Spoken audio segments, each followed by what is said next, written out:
My name is Jonah, and I used to think that the scariest thing in the world was failing my finals. That was until I encountered something that made me question the very fabric of reality. It all started on a winter camping trip with my best friend, Alex, deep in the forests of northern Minnesota. Alex and I had been planning this trip for months. We both needed a break from the stress of college life, and a few days of hiking and camping seemed like the perfect escape. We were both experienced outdoorsmen, so we weren't too worried about the challenges that winter camping presented. Little did we know, we were about to face something far more terrifying than the cold. We set off on a crisp January morning, our packs heavy with supplies and our spirits high. The forest was breathtakingly beautiful, blanketed in a thick layer of snow that muffled our footsteps and made the world feel eerily silent. We followed a trail that wound through the trees, occasionally stopping to admire the scenery or take photos. As the sun dipped below the horizon, we found a suitable spot to set up camp. We pitched our tent, gathered firewood, and soon had a roaring fire going. The warmth was a welcome relief from the biting cold, and we spent the evening cooking dinner and swapping stories. The only sounds were the crackling of the fire and the distant howl of wolves. It was around midnight when we first heard a faint, almost imperceptible whisper carried on the wind. At first, we thought it was just our imaginations playing tricks on us. But as the night wore on, the whisper grew louder, more insistent. It seemed to be coming from the depths of the forest, a disembodied voice calling out to us. "Did you hear that?" Alex asked, his face pale in the firelight. "Yeah," I replied, trying to mask my unease. "It's probably just the wind."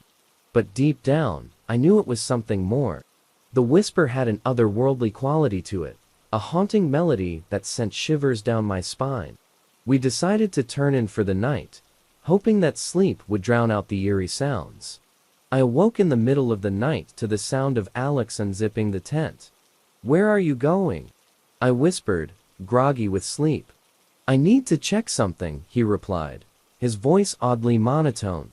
Before I could protest, he slipped out into the cold. I lay there for a moment, my heart pounding. Something didn't feel right. I grabbed my flashlight and followed him out into the night. The forest was deathly silent, the only sound the crunch of snow under my boots.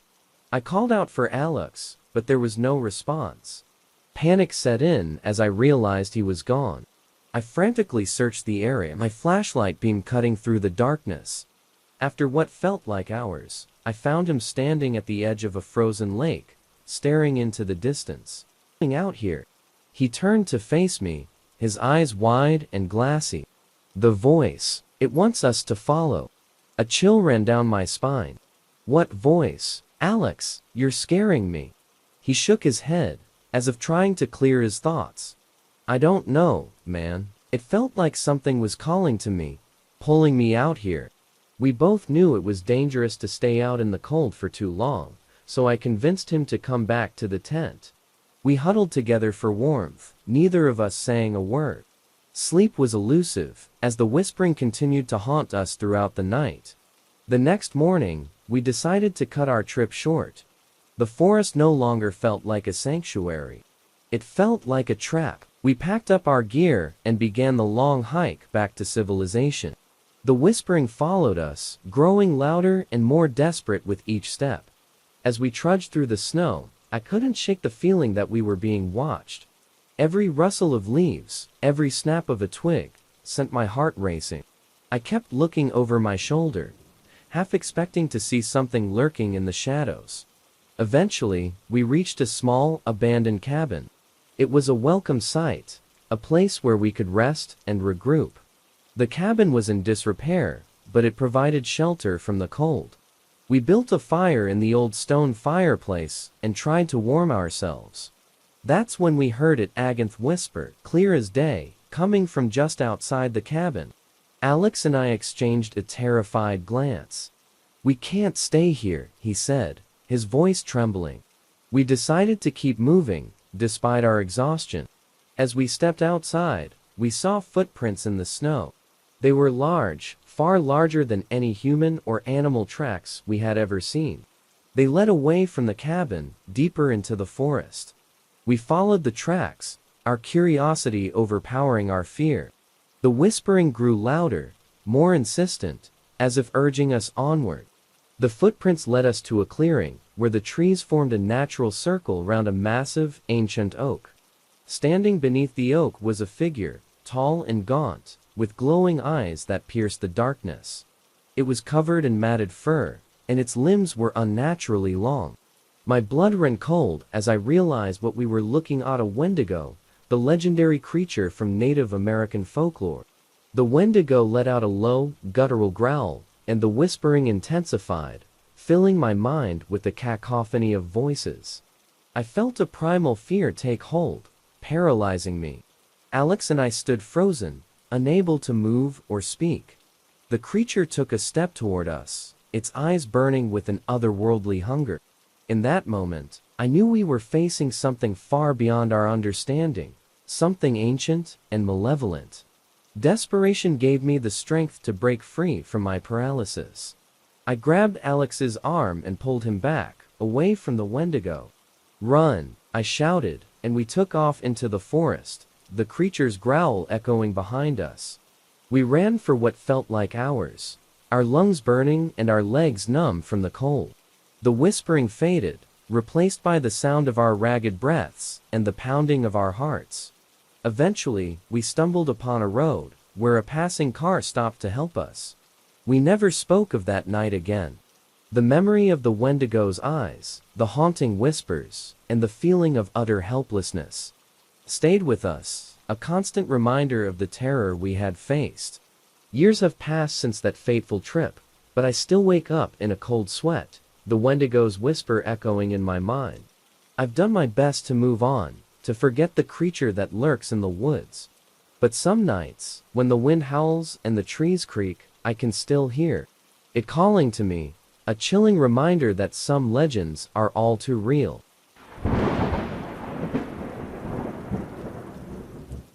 I've always been drawn to the mysteries of the Southwest, where ancient legends and modern realities collide in a dance of shadows and whispers.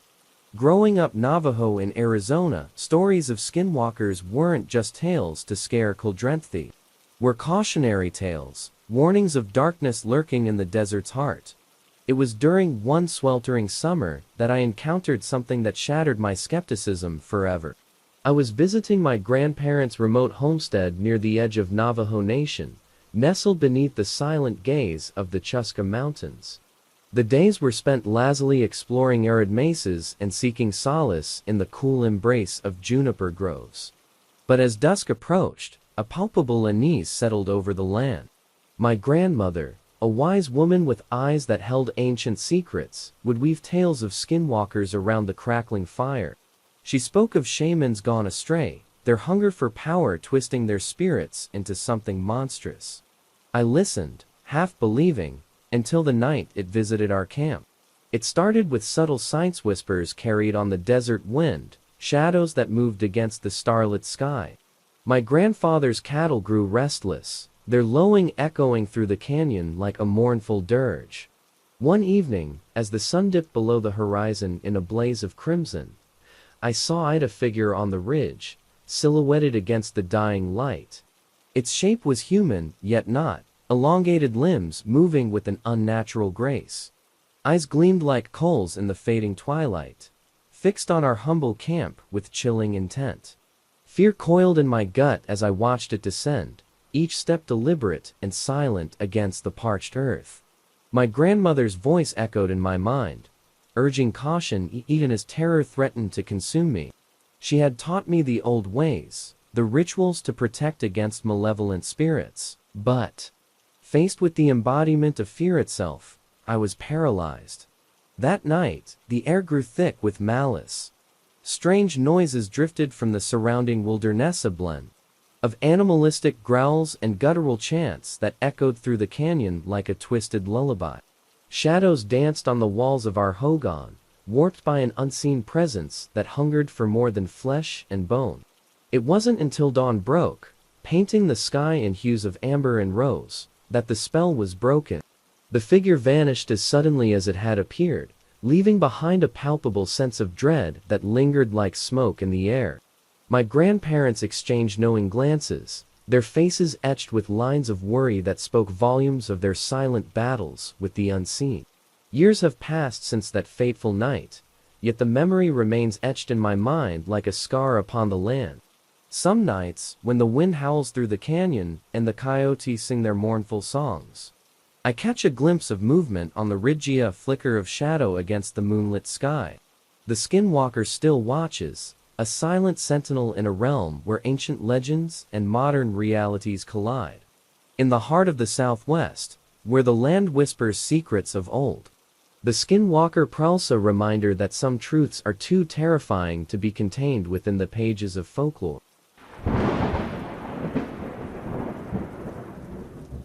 It was the summer of 1966 when the small town of Point Pleasant, West Virginia, found itself gripped by fear. Rumors of a winged creature with glowing red eyes spread like wildfire, leaving a trail of unease in its wake.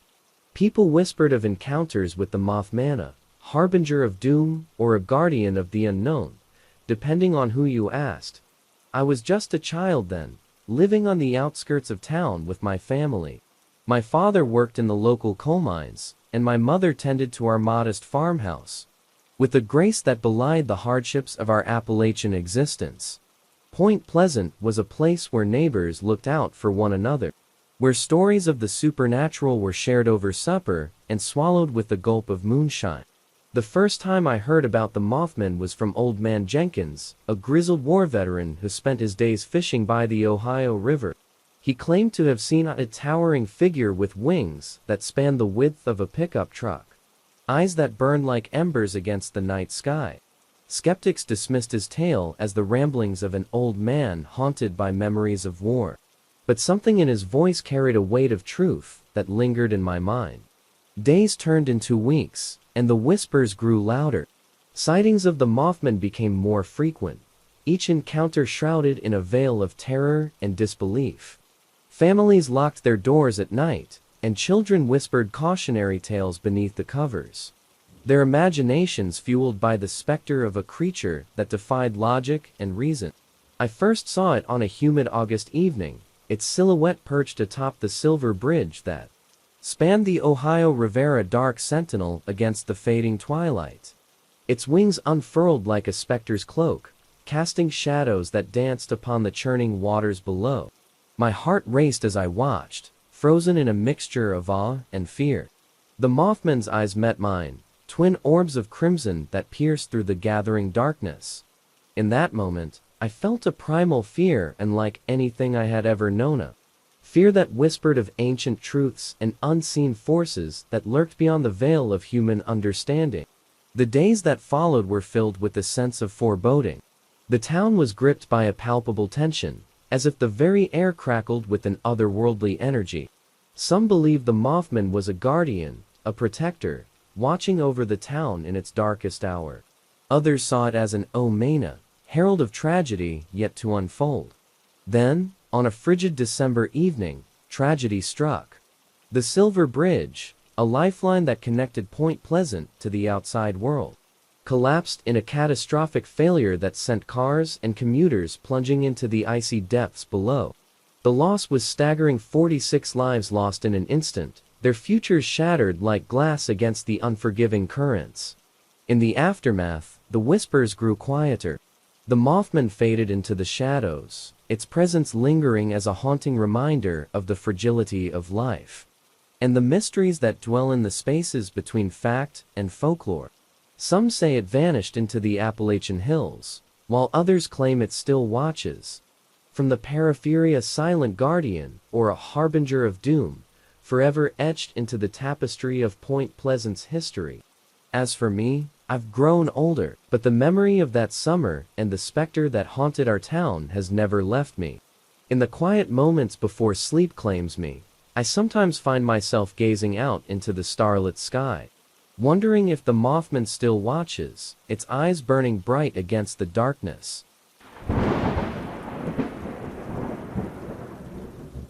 In the rugged hills of Puerto Rico, where the lush rainforest meets the whispering shores, There lurks a creature that strikes fear into the hearts of farmers and villagers alike. They call it the chupacabra, goat sucker, a name whispered in hushed tones around crackling fires and beneath the canopy of ancient trees. I first heard of the chupacabra from my abuelita, a weathered storyteller with eyes that held the weight of generations. She spoke of a creature born of shadows and moonlight, with sharp claws and a hunger that knew no bounds. According to her tales, the chupacabra preyed upon livestock under the cover of night, draining their blood with a savage precision that left carcasses eerily pristine. It was during a sweltering summer night that I had my own encounter with the legendary beast. I was visiting my uncle's farm, nestled in the heart of the island, where the air was heavy with the scent of mangoes, and the distant hum of cicadas filled the night. The farmhouse was a sanctuary of warmth and laughter, shielded from the mysteries that prowled beyond its walls. One moonless night, the tranquility was shattered by the frantic barking of our family dog, Luna. I rushed outside, heart pounding in my chest, to find her cowering beneath the shadow of a towering ceiba tree. The air was thick with an otherworldly chill, and the faint rustle of leaves carried an unsettling sense of presence. That's when I saw it, a creature unlike anything I had ever imagined. Its silhouette moved with a predatory grace, illuminated by the soft glow of fireflies that danced around its form. The chupacabra was a blend of nightmare and reality, a bipedal figure with spiny protrusions along its back, eyes that gleamed with a hunger as old as the island itself. Fear rooted me to the spot as the chupacabra prowled through the mango orchard, its claws leaving shallow furrows in the fertile earth. Luna whimpered at my feet, her gaze fixed on the creature that moved with an eerie silence. It seemed to sense our presence, pausing for a heartbeat before disappearing into the night like a wraith swallowed by shadows. In the days that followed, whispers of the chupacabra spread like wildfire through the village. Farmers found their goats and chickens drained of blood, their bodies untouched save for twin puncture wounds that spoke of a predator with unearthly intent. Skeptics dismissed the sightings as hysteria fueled by superstition, but those who had witnessed the creature firsthand knew better. As the years passed, the legend of the chupacabra faded into the fabric of Puerto Rican folklore. Yet its legacy endured in the whispered warnings of elders and the cautious glances cast toward moonlit fields. Some claimed it was a creature of myth, a figment of overactive imaginations spun from the threads of ancient fears. Others believed it was a guardian of the land, a spirit of the wilderness that demanded respect and reverence. To this day, I am haunted by the memory of that night's chill in the air, the gleam of predatory eyes, and the primal fear that gripped my heart. The chupacabra remains a mystery, a creature that defies classification and exists on the blurred edges of reality and myth, waiting in the shadows for those brave enough to seek its truth.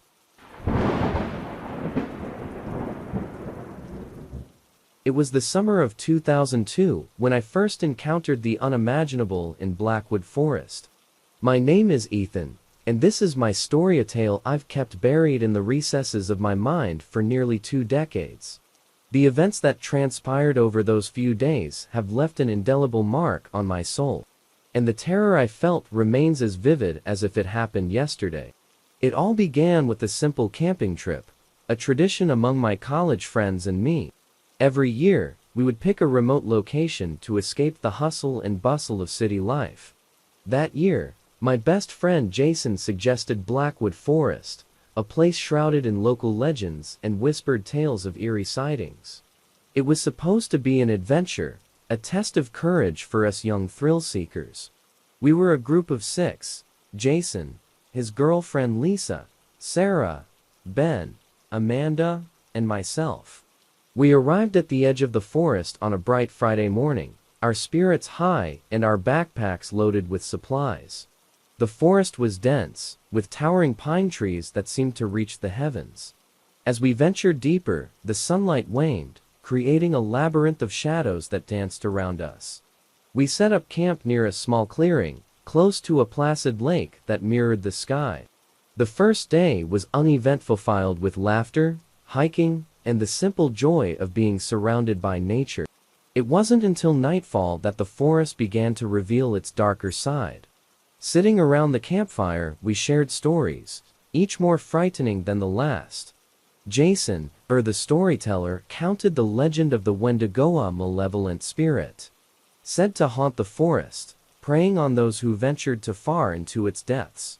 According to folklore, the Wendigo was once human, but had been transformed into a grotesque creature by a curse, driven by an insatiable hunger for human flesh. We laughed it off, attributing the tale to Jason's overactive imagination.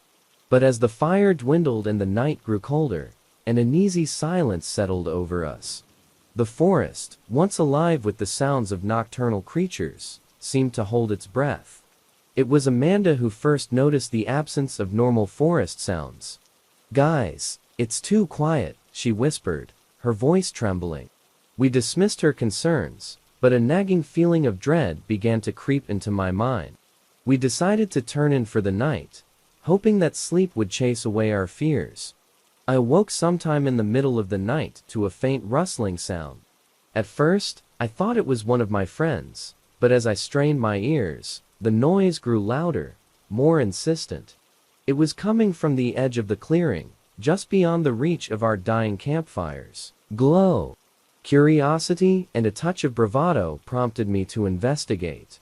Grabbing a flashlight, I quietly unzipped my tent and stepped into the cold night air. The forest was bathed in an eerie luminescence, the full moon casting long, twisted shadows. I scanned the perimeter of our campsite, the beam of my flashlight cutting through the darkness. And then I saw a pair of eyes reflecting the light back at me.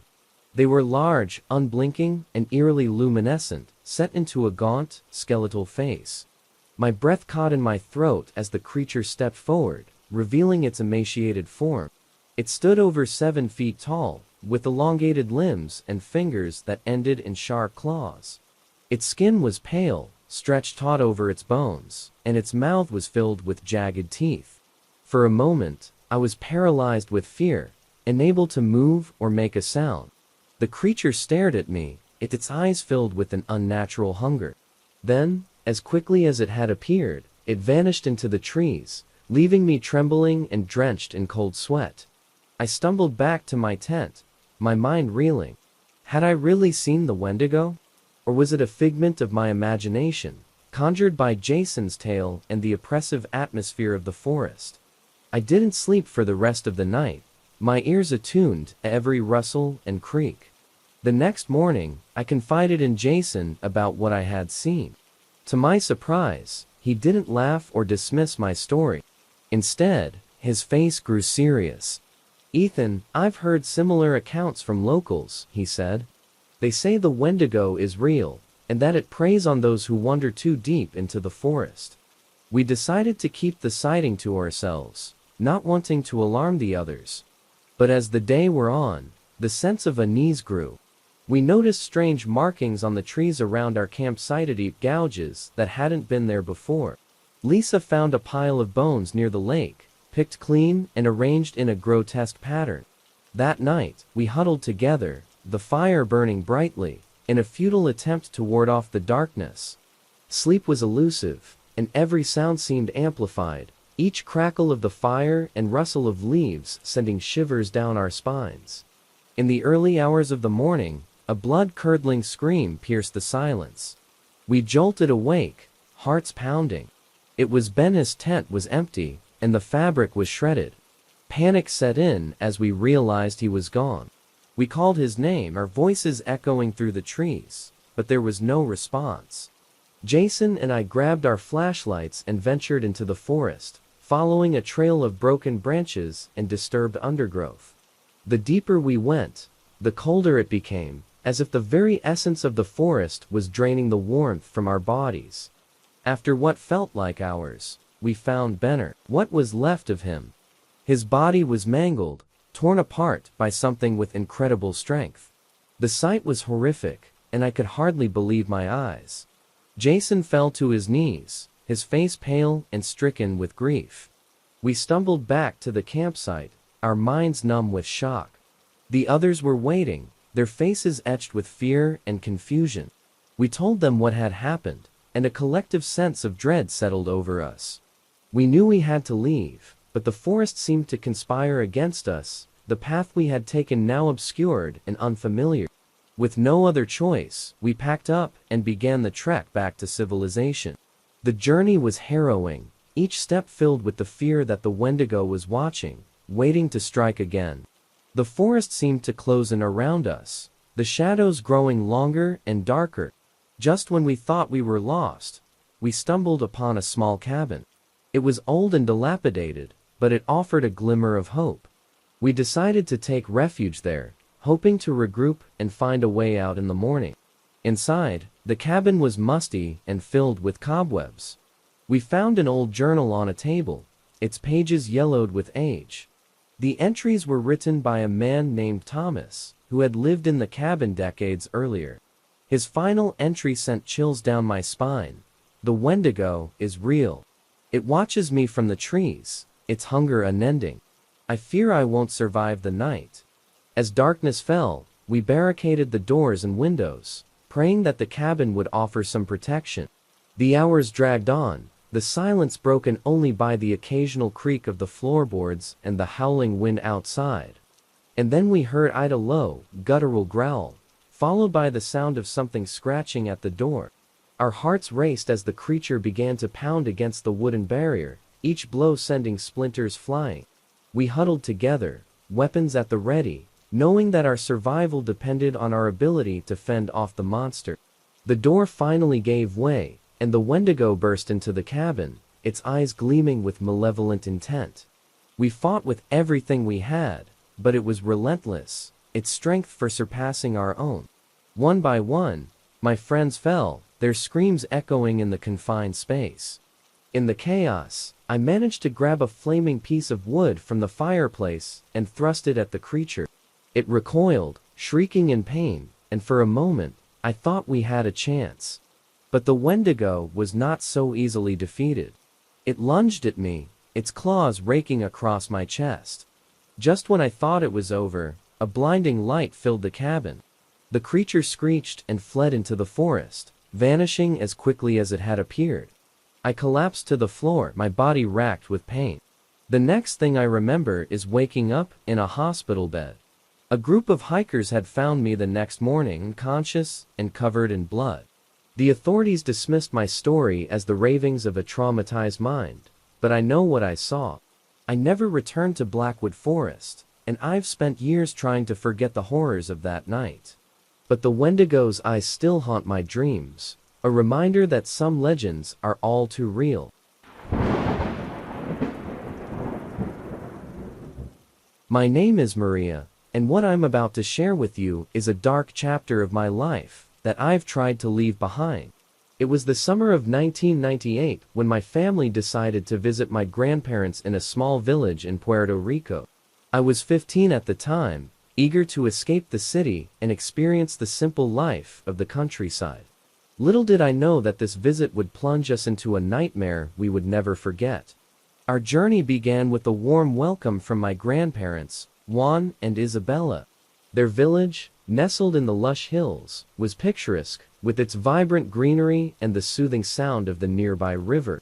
The people were friendly, and life seemed idyllic.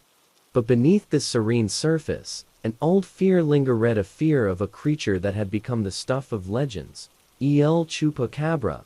The first few days of our stay were filled with joy and exploration. My cousins and I would roam the fields, climb trees, and swim in the river. One evening, as we were returning home, we overheard a heated conversation between our grandparents and their neighbors. They were talking about a series of strange livestock deaths that had plagued the village recently. The animals were found drained of blood, their bodies mutilated in a way that defied explanation. The villagers believed it was the work of El Chupacabra, a creature that, according to local folklore, fed on the blood of animals and occasionally humans. At first, my parents dismissed these stories as superstitious nonsense, but the sense of unease in the village was palpable. That night, as we sat around the dinner table, my grandfather shared his own encounter with the creature. He spoke of a night many years ago when he had heard a commotion in the barn. When he went to investigate, he saw a shadowy figure hunched over one of the goats. The creature had glowing red eyes and spines along its back. It fled into the darkness when he approached, leaving behind a lifeless, blood-drained goat. Despite his vivid description, parents remained skeptical. But I could see the fear in my grandfather's eyes, and it sent shivers down my spine. Over the next few days, the sense of dread grew. More animals were found dead, and the villagers became increasingly anxious. My cousins and I were forbidden from going out after dark, and the adults took turns keeping watch at night. One night, unable to sleep, I decided to sneak out and see if I could catch a glimpse of the creature that haunted our dreams. I crept out of the house and made my way to the edge of the village, where the forest began. The moonlight cast eerie shadows on the ground, and every rustle of leaves made my heart race. As I stood there, trying to muster the courage to venture further, I heard a low growl. My blood ran cold, and I turned to see a pair of glowing red eyes staring at me from the darkness. The creature stepped into the moonlight, revealing its grotesque form. It was unlike anything I had ever seen, about the size of a large dog, with scaly, reptilian skin, sharp claws, and spines running down its back. Its mouth was filled with needle-like teeth, and its eyes burned with a malevolent intelligence. I was paralyzed with fear, unable to move or scream. The chupacabra slowly approached, its eyes never leaving mine. Just when I thought it was about to pounce, a loud shout broke the silence. My father and grandfather had followed me and were running toward me with flashlights and makeshift weapons. The creature hissed and bolted into the forest, disappearing into the shadows. They dragged me back to the house, scolding me for my recklessness. But their anger was mixed with relief and fear. My father, who had been a skeptic, was now a believer. The sight of the chupacabra had shaken him to his core. That night, we decided that it was too dangerous to stay in the village. We packed our bags and left the next morning, promising my grandparents that we would return once the situation was under control. The journey back to the city was somber. My mind was a whirlpool of emotions: fear, confusion, and a lingering sense of awe. The creature I had seen defied all logic and understanding. Back in the city, life slowly returned to normal, but the memories of that summer haunted me. I couldn't shake the feeling that the chupacabra was still out there, lurking in the shadows, waiting for its next victim. A few months later, we received a call from my grandparents. They told us that the attacks had stopped as suddenly as they had begun. The village was slowly returning to normal, but the fear of the chupacabra remained a part of their lives. They had taken precautions, fortified their homes, and continued to keep watch at night. As the years passed, the story of the chupacabra faded into the background of my life, becoming one of those experiences that you recount on dark, stormy nights. But deep down, I knew that what I had seen was real. The creature wasn't just a figment of imagination or a product of overactive superstition. It was a living, breathing entity, a predator that had evolved in the shadows, feeding on the fear and blood of its victims. Years later, as an adult, I returned to the village with my own children, hoping to share with them the beauty of my ancestral home. The village had changed, modernized in many ways, but the old fear still lingered in the whispers of the elders. One evening, as I was putting my children to bed, my daughter asked me about the chupacabra. She had heard the stories from her cousins and wanted to know if it was real. I hesitated for a moment, then told her the truth. I told her about that summer night when I had come face to face with the creature, about the fear that had gripped my heart, and the courage it took to confront the unknown. I explained that the world is full of mysteries, some of which may never be fully understood, but that we must face them with bravery and resilience. That night, as I lay in bed, I found myself staring out the window at the moonlit forest, wondering if the chupacabra was still out there. The memory of those glowing red eyes haunted my thoughts, a reminder that some legends are rooted in truth. And though the fear had dulled with time, a part of me remained vigilant. always aware of the darkness that lurks just beyond the edge of the light. So, if you ever find yourself in the remote corners of the world, where the line between myth and reality blurs, remember my story.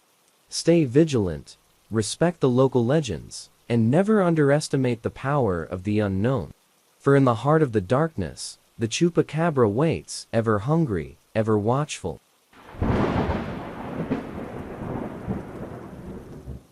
The journey back to the city was somber. My mind was a whirlpool of emotions, fear, confusion, and a lingering sense of awe. The creature I had seen defied all logic and understanding. Back in the city, life slowly returned to normal, but the memories of that summer haunted me. I couldn't shake the feeling that the chupacabra was still out there, lurking in the shadows, waiting for its next victim. A few months later, we received a call from my grandparents. They told us that the attacks had stopped as suddenly as they had begun. The village was slowly returning to normal, but the fear of the chupacabra remained a part of their lives. They had taken precautions, fortified their homes, and continued to keep watch at night. As the years passed, the story of the chupacabra faded into the background of my life, becoming one of those experiences that you recount on dark, stormy nights. But deep down, I knew that what I had seen was real. The creature wasn't just a figment of imagination or a product of overactive superstition. It was a living, breathing entity, a predator that had evolved in the shadows, feeding on the fear and blood of its victims. Years later, as an adult, I returned to the village with my own children, hoping to share with them the beauty of my ancestral home. The village had changed, modernized in many ways, but the old fear still lingered in the whispers of the elders. One evening, as I was putting my children to bed, my daughter asked me about the chupacabra. She had heard the stories from her cousins and wanted to know if it was real. I hesitated for a moment, then told her the truth. I told her about that summer night when I had come face to face with the creature, about the fear that had gripped my heart, and the courage it took to confront the unknown. I explained that the world is full of mysteries, some of which may never be fully understood, but that we must face them with bravery and resilience. That night, as I lay in bed, I found myself staring out the window at the moonlit forest, wondering if the chupacabra was still out there. The memory of those glowing red eyes haunted my thoughts, a reminder that some legends are rooted in truth. And though the fear had dulled with time, a part of me remained vigilant, always aware of the darkness that lurks just beyond the edge of the light. So, if you ever find yourself in the remote corners of the world, where the line between myth and reality blurs, remember my story. Stay vigilant, respect the local legends, and never underestimate the power of the unknown. For in the heart of the darkness, the chupacabra waits, ever hungry, ever watchful.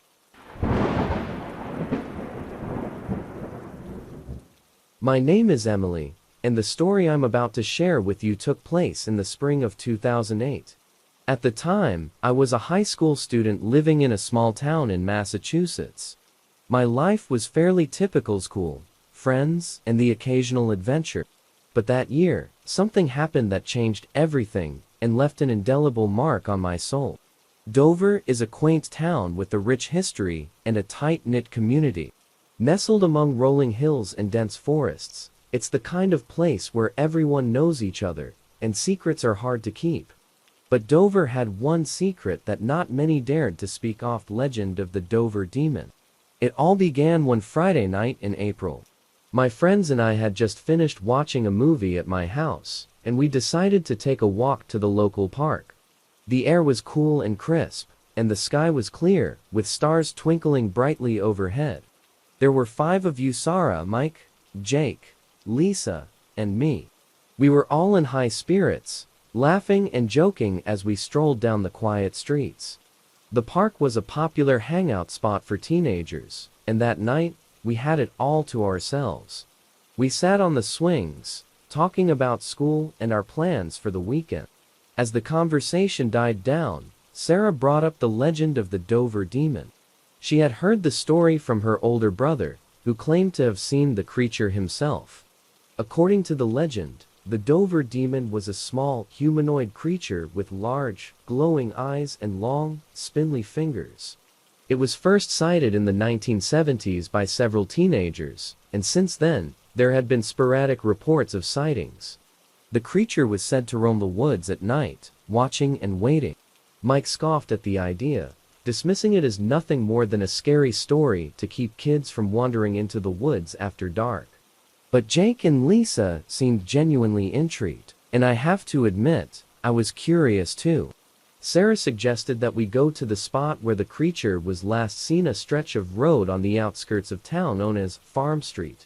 Despite Mike's protests, we all agreed to go. It was about a half-hour walk from the park, and as we made our way there, the mood shifted from lighthearted to tense.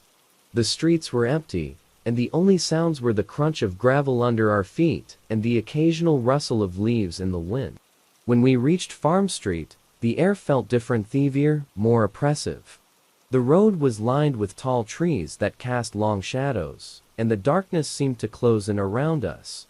We walked in silence, our eyes scanning the trees for any sign of movement. Suddenly, Sarah stopped and pointed to a spot up ahead. "There," she whispered, "that's where my brother saw it." We all strained our eyes, trying to see through the darkness.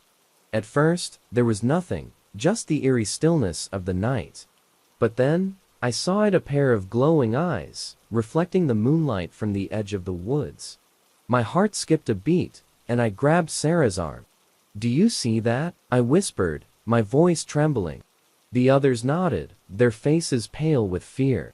We stood frozen, staring at the eyes that seemed to be watching us. The creature stepped into the moonlight, revealing its small, slender body and elongated limbs. It looked almost alien, with its pale, hairless skin and large head. For what felt like an eternity, we stared at the Dover demon, and it stared back. Then, as suddenly as it had appeared, it turned and disappeared into the woods. We stood there in stunned silence, trying to process what we had just seen. "We need to get out of here," Ike said, his voice shaking. "Now."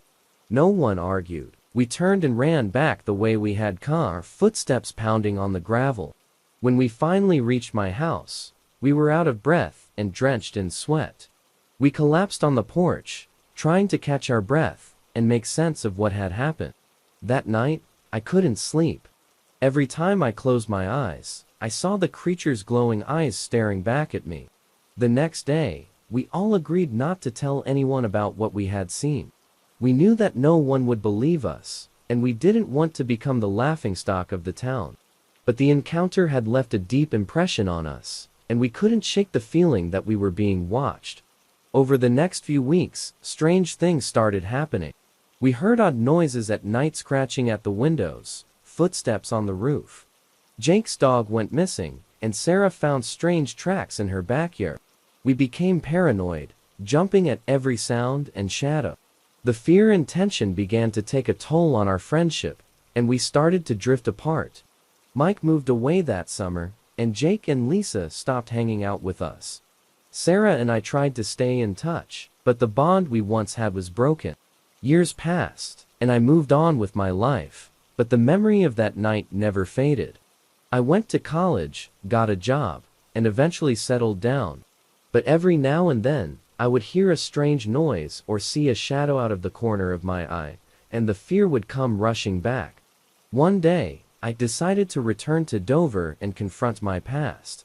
I contacted Sarah, who still lived in town, and we met up to talk about what had happened. She admitted that she had been haunted by the experience too, and had even tried to research the legend of the Dover demon. We decided to visit Farm Street one more time, hoping to find some closure. As we walked down the familiar road, the memories came flooding back. The trees, the shadows, the oppressive silence was all the same. We reached the spot where we had seen the creature and stood there, waiting. Hours passed, and nothing happened. Just as we were about to give up and leave, we heard a rustling in the bushes. My heart raced, and I grabbed Sarah's hand. The creature stepped out of the shadows, its eyes glowing in the moonlight. But this time, I felt no fear. Instead, I felt a strange sense of understanding. The Dover demon was not a monster or an evil spirit. It was a guardian of the woods, a creature that had been misunderstood and feared for generations. Sarah and I watched as the creature stood there, its eyes filled with the wisdom and sadness that transcended time. Then, with a final glance, it turned and disappeared into the darkness, leaving us with a sense of peace. As we walked back to town, I realized that the true horror was not the creature itself, but the fear and division it had sown among us. The legend of the Dover demon had become a symbol of our own insecurities and fears, and it was up to us to overcome them. From that day on, I made a promise to myself to face my fears head-on, and to seek understanding rather than judgment. The experience had changed me, and I knew that it had changed Sarah too. We rekindled our friendship, and vowed to keep the memory of that night alive. Not as a tale of terror, but as a lesson in courage and compassion. So, if you ever find yourself in the small town of Dover, remember the legend of the Dover demon. But more important, remember that fear is often born from misunderstanding, and that true courage lies in seeking the truth, no matter how terrifying it may seem.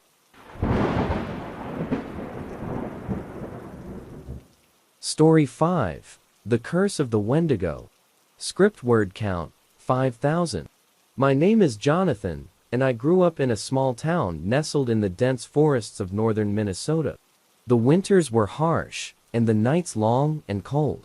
Stories of the supernatural were common in our community, passed down through generations as both warnings and entertainments.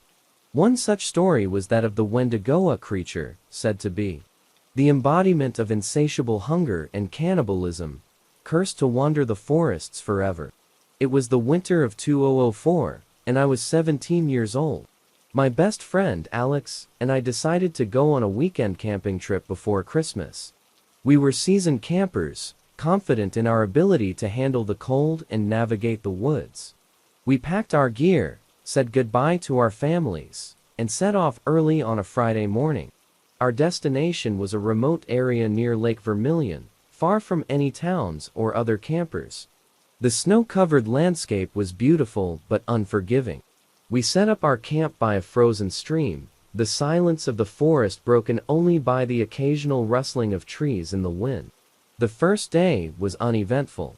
We spent our time hiking, fishing, and enjoying the solitude. As night fell, we built a fire and sat around it, sharing stories and laughing. The sky was clear, and the stars shone brightly overhead. It was a perfect night, or so we thought. Around midnight, we heard a distant howl. At first, we thought it was a wolf, but there was something unsettling about the sound, something almost human. Alex and I exchanged nervous glances, but dismissed it as our imagination playing tricks on us. The howling continued intermittently throughout the night, each time growing closer. By dawn, we were both on edge, our nerves frayed. We decided to pack up and move to a different location, hoping to put some distance between us and whatever was making those eerie sounds. As we hiked deeper into the forest, the sense of unease grew. The trees seemed to close in around us, and the air grew colder. We came across an old, abandoned cabin. It was in disrepair, but it offered some shelter from the elements. Reluctantly, we decided to stay there for the night. The cabin was dark and musty, with broken windows and creaking floorboards. We built a fire in the fireplace and settled in, trying to ignore the oppressive atmosphere. As night fell, the howling returned, louder and more persistent than before. Alex suggested that we should take turns keeping watch. I agreed, and he took the first shift while I tried to get some sleep.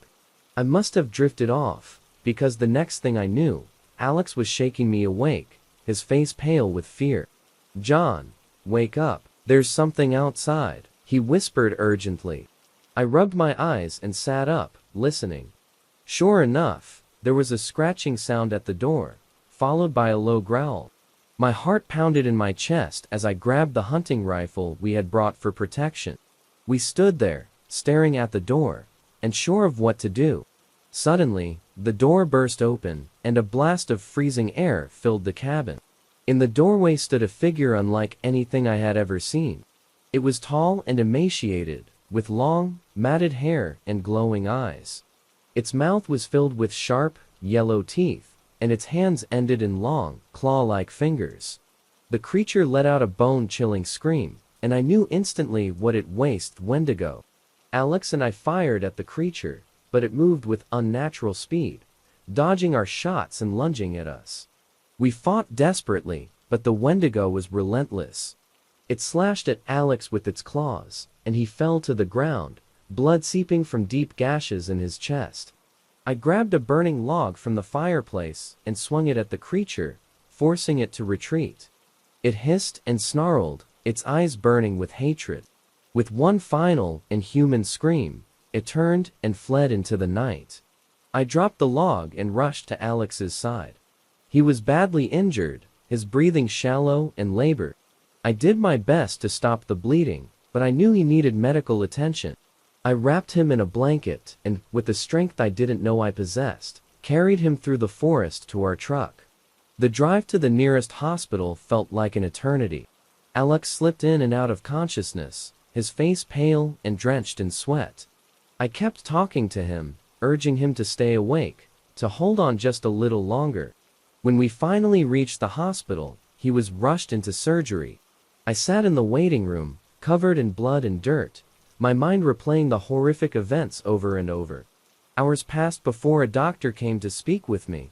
Alex had survived, but he was in critical condition. The wounds were severe, and there was a high risk of infection. Days turned into weeks as Alex fought for his life. I visited him every day, haunted by guilt and fear. When he finally woke up, he was a shadow of his former self. The physical wounds would heal, but the psychological scars ran deep. We never spoke of the Wendigo to anyone. Who would believe us? The official story was that Alex had been attacked by a wild animal, and I had saved him. But we knew the truth. The creature was real, and it was still out there, lurking in the shadows, waiting for its next victim. Years have passed since that fateful winter, but the memory of the Wendigo haunts me still. I moved away from Minnesota, trying to escape the nightmares and the guilt. But no matter where I go, the fear follows me.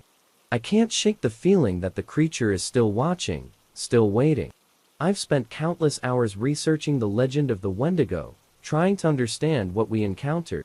The stories are consistent in insatiable hunger, a curse that transforms humans into monsters. The more I read, the more I realize that the Wendigo was not just a creature of myth, but a manifestation of the darkest parts of human nature. The experience changed me in ways I'm still coming to terms with. I've become more cautious, more aware of the dangers that lurk in the world. I no longer seek out adventure, content to live a quiet, uneventful life. But the shadow of the Wendigo is always there, a constant reminder of the horrors that exist just beyond the edge of our understanding. So, if you ever find yourself in the deep forests of the north, remember my story. Be cautious, respect the land and its legends, and never underestimate the power of the unknown. For in the heart of the wilderness, the Wendigo waits, ever hungry, ever watchful. My name is Fiona, and I grew up in the Highlands of Scotland, near the infamous Loch Ness. The loch has always been a place of mystery and intrigue, known worldwide for its elusive resident, the Loch Ness Monster, or Nessie, as we locals affectionately call her. Growing up, I heard countless tales of sightings and encounters, but I never believed any of them. That was until the summer of 2012, when I experienced something that changed my perspective forever. I was a university student at the time, studying marine biology. That summer, returned home to work on a research project about the biodiversity of Loch Ness. My professor, Dr. Andrew MacLeod, was an expert in cryptozoology and had a keen interest in Nessie. He had secured funding for a comprehensive study of the loch, and I was thrilled to be part of his team. Our research group consisted of 5 people: Dr. MacLeod, his assistant Emily, 2 fellow students James and Sarah and myself. We set up our base at a small cabin on the shore of the loch, equipped with state-of-the-art sonar equipment, underwater cameras, and various other scientific instruments. Our goal was to catalog the species living in the loch and, if possible, gather any evidence of the Loch Ness monster. The first few weeks were uneventful. We collected water samples, recorded data on the local fish population, and mapped the underwater terrain using sonar. Despite our best efforts, there was no sign of anything unusual. The loch was deep, dark, and enigmatic, but it seemed to be just another body of water. One evening, as the sun set over the hills, casting a golden glow on the loch, we gathered on the cabin's porch to review the day's findings. Dr. McLeod was particularly excited about a set of sonar readings we had taken earlier. There was an unusual blip on the screen, something large and moving, but we couldn't determine what it was. "This could be it, Doctor," McLeod said, his eyes gleaming with excitement. "We need to investigate this further." The next morning, we set out on the loch in our small research boat, equipped with sonar and underwater cameras. We followed the coordinates of the blip, our hearts pounding with anticipation. As we reached the location, we deployed the sonar and watched the screen intently. At first, there was nothing. The sonar displayed the usual contours of the loch's bottom, a mix of rocks and silt. But then, a large, moving object appeared on the screen. It was massive, at least 20 feet long, and it was moving slowly, almost deliberately. "Lower the cameras, Doctor," McLeod instructed. James and I carefully lowered the underwater cameras into the depths, watching the live feed on our monitors. The water was dark and murky, visibility limited to just a few feet. Suddenly, something large swam past the camera, so quickly that we could barely make out its shape. "There it is," Sarah exclaimed. "Did you see that?" Ware played the footage in slow motion. The creature was long and serpentine, with a thick body and what appeared to be flippers or fins. It moved gracefully through the water, disappearing into the darkness before we could get a clear view. "Could it be Nessie?" I asked, my voice filled with awe. "Doctor," McLeod nodded, his expression serious. "It's possible. We need more data." Over the next few days, we focused our efforts on the area where we had spotted the creature. We set up a series of underwater cameras and sonar buoys, hoping to capture more footage. The loch seemed to hold its breath, as if aware of our presence and the significance of our quest. One night, as we reviewed the day's recordings, we heard a strange noise coming from the loch. It was a low, rumbling sound, like the growl of a distant thunderstorm. We rushed outside, scanning the water with our flashlights. The surface of the loch was calm, but the sound persisted, growing louder and more intense. "What is that?" Emily asked, her voice trembling. "I don't know, Doctor," McLeod replied, his eyes wide with concern. "But it's coming from the water." We hurried to the boat, our hearts racing. As we reached the spot where the sound was loudest, we saw something that took our breath away. A massive shape rose from the depths, breaking the surface of the water. It was the creature we had seen on the cameras, but now, it was right in front of us. The creature was enormous, its body covered in dark, glistening scales. It had a long neck and a small head, with large, dark eyes that seemed to glow in the moonlight. It let out a deep, resonant call, a sound that echoed across the loch and sent shivers down our spines. For a moment, time seemed to stand still. We stared at the creature in awe, unable to believe what we were seeing. Then, with a splash, it dove back into the depths, disappearing as quickly as it had appeared. We returned to the cabin, our minds reeling from the encounter. Dr. McLeod was ecstatic, convinced that we had just witnessed the Loch Ness monster. We spent the rest of the night reviewing the footage and discussing our next steps. The following days were a blur of activity. News of our sighting spread quickly, attracting attention from the media and other researchers. Our small cabin became a hub of excitement, with reporters and scientists eager to hear our story and see our evidence. Despite the attention, we remained focused on our research. We continued to monitor the loch, hoping for another encounter, but the creature remained elusive, and our sightings became less frequent. It was as if Nessie had decided to retreat back into the depths, away from the prying eyes of the world. As the summer came to an end, we wrapped up our project and prepared to leave the loch. Our time there had been both thrilling and humbling, a reminder of the mysteries that still exist in the world. We had caught a glimpse of something extraordinary, but the full story of the Loch Ness Monster remained untold. I returned to university with a newfound sense of wonder and curiosity. My experience at Loch Ness had taught me that the world is full of surprises, and that the quest for knowledge is never ending. I continued my studies, eventually becoming a marine biologist, dedicated to exploring the depths of the oceans and uncovering their secrets. To this day, I still think about that summer and the creature we encountered. The memory of those glowing eyes and the haunting call of the Loch Ness Monster stays with me, a reminder of the unknown that lies beneath the surface.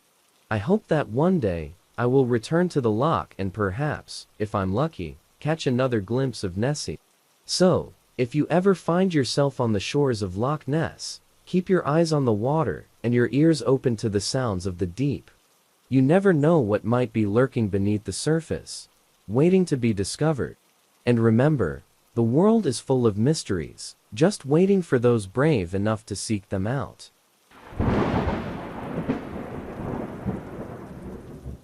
My name is Jessica, and I've always been fascinated by folklore and legends.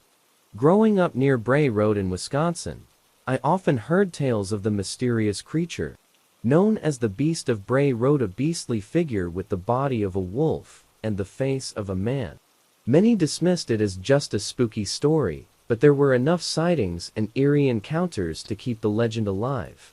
One summer, when I was 18, my friends and I decided to spend a night camping near Bray Road.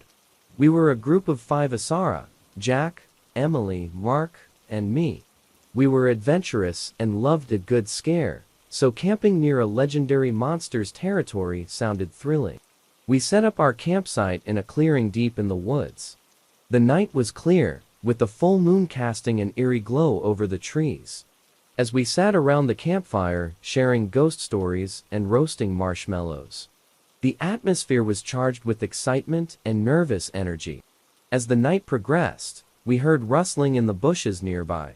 At first, we laughed it off as just the sounds of wildlife.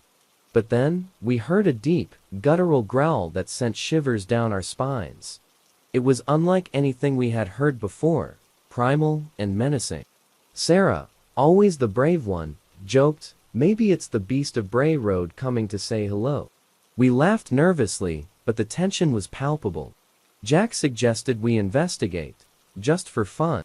Emily and Mark were hesitant, but curiosity got the better of us, and we grabbed flashlights and ventured into the darkness. We followed the sounds deeper into the woods until we reached a clearing near Bray Road. The moonlight illuminated the area, casting eerie shadows. That's when we saw a large, dark figure lurking at the edge of the clearing. My heart raced as I shone my flashlight towards it. The creature turned its head, and in the beam of light, we saw its features a wolf-like body, standing on 2 legs, with a human-like face that seemed to leer at us. We froze, unsure if what we were seeing was real. The creature let out another growl, its eyes glowing in the darkness. It took a step forward, and that's when instinct kicked in, and we turned and ran back to our campsite. The adrenaline fueled our sprint, but the feeling of being pursued lingered in the air. We reached our campsite breathless, our minds racing with what we had just witnessed. We huddled together, trying to make sense of it all. Minutes turned into hours as we waited, half expecting the creature to appear at any moment. But the night remained eerily quiet, except for the occasional rustle of leaves in the wind. Dawn broke, and with the first light, we gathered our belongings and hurried back to civilization. We were shaken but exhilarated by the experience. We debated whether what we saw was real or just a trick of the imagination, heightened by the spooky setting. As the days passed, we shared our encounter with friends and family. Some dismissed it as a prank or a shared hallucination brought on by fear. But deep down, we knew what we saw was real, a glimpse into the mysterious world of the Beast of Bray Road. Years have passed since that night, but the memory of the creature still lingers in my mind. I've heard more stories and sightings over the years, each adding to the mystique of Bray Road and its elusive resident. Whether the beast is a product of folklore or a real creature of the night, the legend continues to captivate those who dare to explore the dark corners of the world. So, if you ever find yourself near Bray Road on a moonlit night, keep your eyes peeled and your senses sharp. You never know what secrets the shadows may hold, and the Beast of Bray Road may be watching, waiting to reveal itself to those bold enough to seek it out.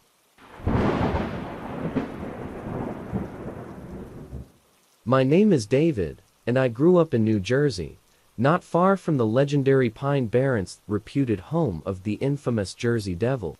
As a child, I heard countless stories about this mythical creature, a winged beast, with hooves and a forked tail, said to terrorize those who ventured into its domain. Most dismissed it as folklore, but there were enough sightings and eerie encounters to keep the legend alive. One summer, when I was 20, I decided to explore the Pine Barrens with a group of friends. We were a group of 5: Rachel, Alex, Jessica, and me. We were adventurous, and always up for a thrill, so the idea of searching for the Jersey Devil sounded like the ultimate adventure. We packed our camping gear and set off early one Saturday morning. The Pine Barrens were vast and mysterious, with dense forests, winding rivers, and eerie marshlands. As we hiked deeper into the wilderness, the atmosphere became charged with anticipation and a hint of unease. Our plan was to camp near the ruins of an old abandoned village rumored to be a hotspot for paranormal activity. The sun was setting as we reached the outskirts of the village, and the shadows seemed to lengthen, casting a sense of foreboding over the landscape. We set up our tents in a clearing near the village, the old stone buildings looming in the twilight. As darkness fell, we gathered around the campfire, sharing stories and trying to shake off the feeling of being watched. That's when we heard Ida's strange, otherworldly cry echoing through the trees.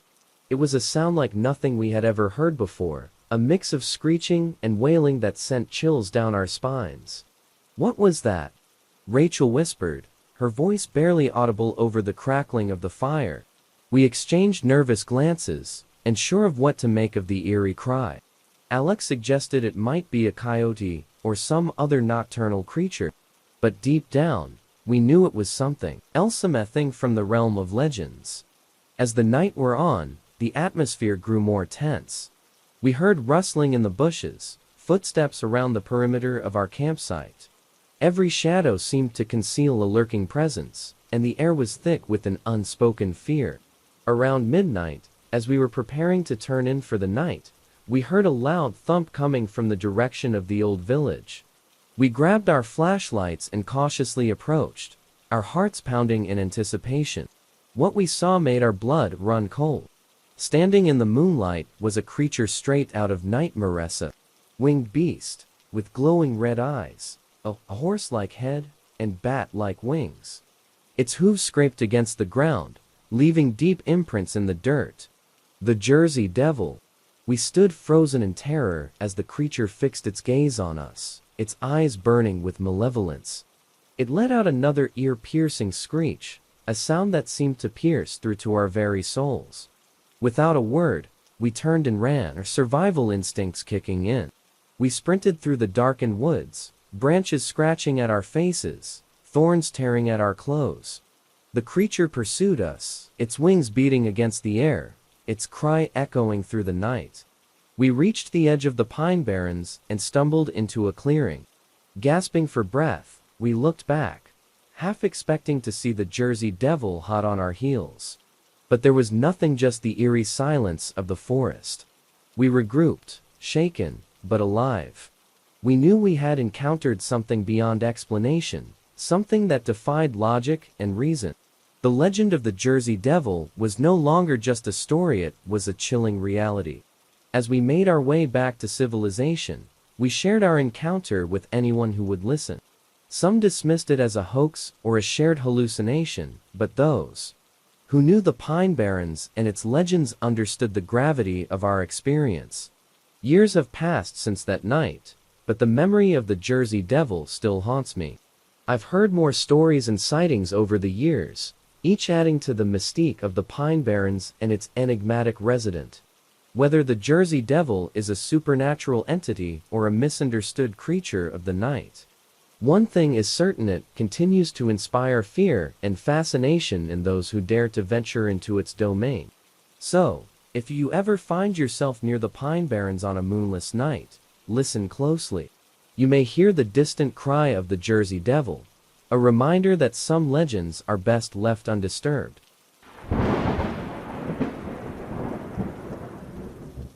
My name is Sarah, and I've always been fascinated by cryptozoology's study of hidden or unknown animals.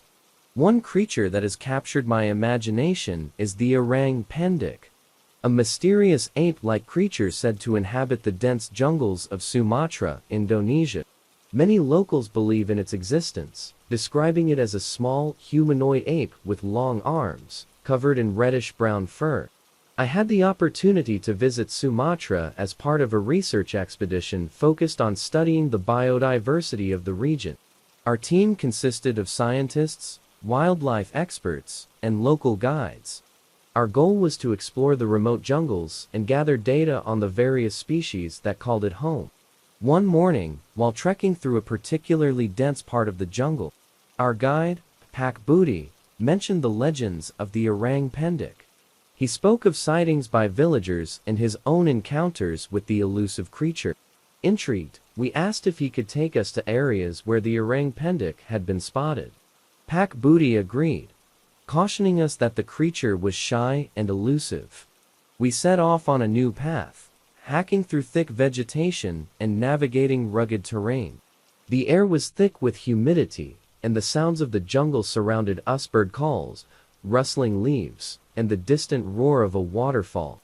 As we ventured deeper into the jungle, Pak Budi pointed out signs of the orang-pendek, broken branch here, a footprint there. He spoke of the creature with a mix of reverence and caution, warning us to respect its habitat and not to approach it aggressively. Days passed without any significant sightings. We set up camera traps and conducted night patrols, hoping to catch a glimpse of the elusive creature. The jungle was alive with activity, but the orang-pendek remained elusive, a shadow in the dense foliage. One evening, as the sun was setting, we heard a series of loud calls echoing through the trees. Pak Budi's eyes widened, and he whispered, "That's the call of the orang-pendek." Excitement and anticipation filled the air as we followed the sound deeper into the jungle. The calls grew louder, closer, until we reached a clearing near a freshwater stream. And there, standing on the edge of the clearing, was the orang-pendek. It was smaller than I had imagined, standing about 4 feet tall, with long arms and a powerful build. Its fur was a deep reddish-brown, blending perfectly with the jungle surroundings. Its eyes were intelligent and curious, watching us with a mix of wariness and intrigue. We stood frozen, not wanting to startle the creature. Pak Budi whispered that it was rare to see the orang-pendek so close, that we were witnessing something special. The orang-pendek seemed to sense our non-threatening presence. It moved gracefully, swinging from branch to branch with ease. We watched in awe as it foraged for fruits and insects, its movements fluid and agile. As night fell, the orang-pendek disappeared into the darkness, leaving us with a sense of wonder and respect for the natural world. We returned to camp, exhilarated by our encounter and eager to share our findings with the scientific community. In the days that followed, we continued our research, documenting the biodiversity of the jungle and learning more about the delicate balance of ecosystems. The orang-pendek remained a symbol of the mysteries that still exist in the natural world. A reminder that there are creatures yet to be discovered and understood. Our expedition concluded with a newfound appreciation for the rich biodiversity of Sumatra, and a deeper respect for the legends and folklore that connect humans to the natural world. The orang pendek, with its enigmatic presence, had left an indelible mark on our hearts and minds, inspiring us to continue exploring and protecting the wonders of our planet. As I reflect on that unforgettable experience, I'm reminded that sometimes the greatest discoveries are not found in textbooks or laboratories, but in the untamed beauty of nature itself. And the orang pendek will forever remain a symbol of the awe and wonder that await those who dare to venture into the unknown.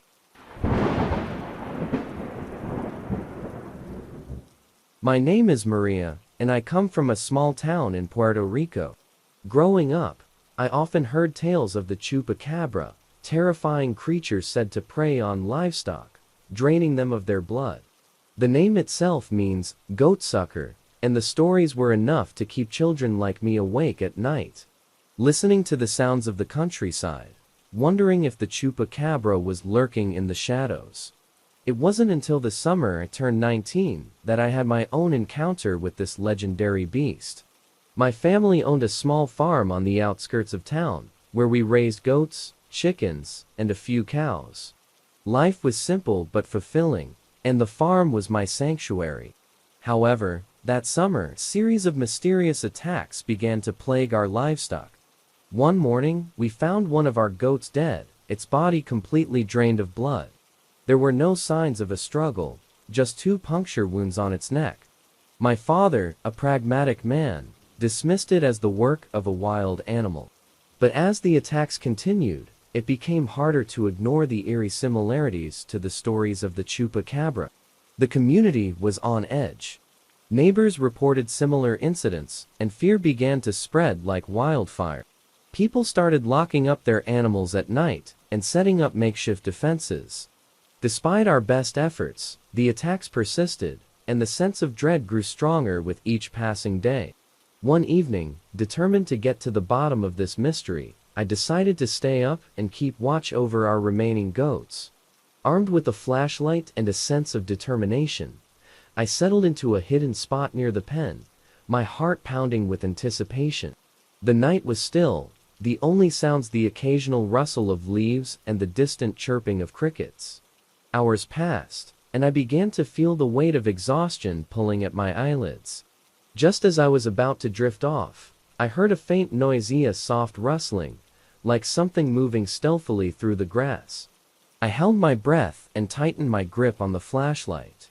The rustling grew closer, and then I saw a shadowy figure slinking towards the pen. It was unlike anything I had ever seen before. The creature was small, about the size of a dog, but with a reptilian appearance.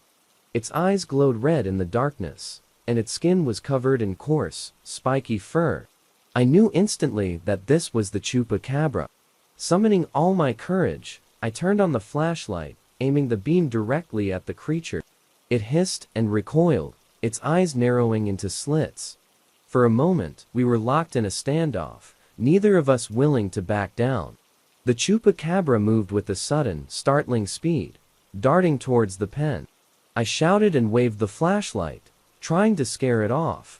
My heart raced as it leaped onto the fence, its claws digging into the wood. In that moment, I could see its fangs, sharp and menacing, ready to strike. Without thinking, I grabbed a nearby rock and hurled it at the creature. The rock hit its mark, and the chupacabra let out a shrill screech before leaping off the fence and disappearing into the night. I stood there, trembling, barely able to believe what had just happened. The rest of the night passed in a haze of fear and adrenaline. At dawn, I recounted the events to my family. My father, skeptical but concerned, inspected the pen for any signs of the creature's return. We found claw marks on the fence and a few tufts of coarse fur, evidence that something had indeed been there. Word of my encounter spread quickly through the town. Some believed me, while others remained skeptical, dismissing it as a figment of an overactive imagination.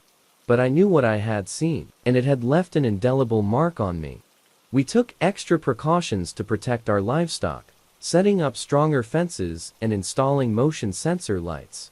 The attacks gradually stopped, and life slowly returned to normal.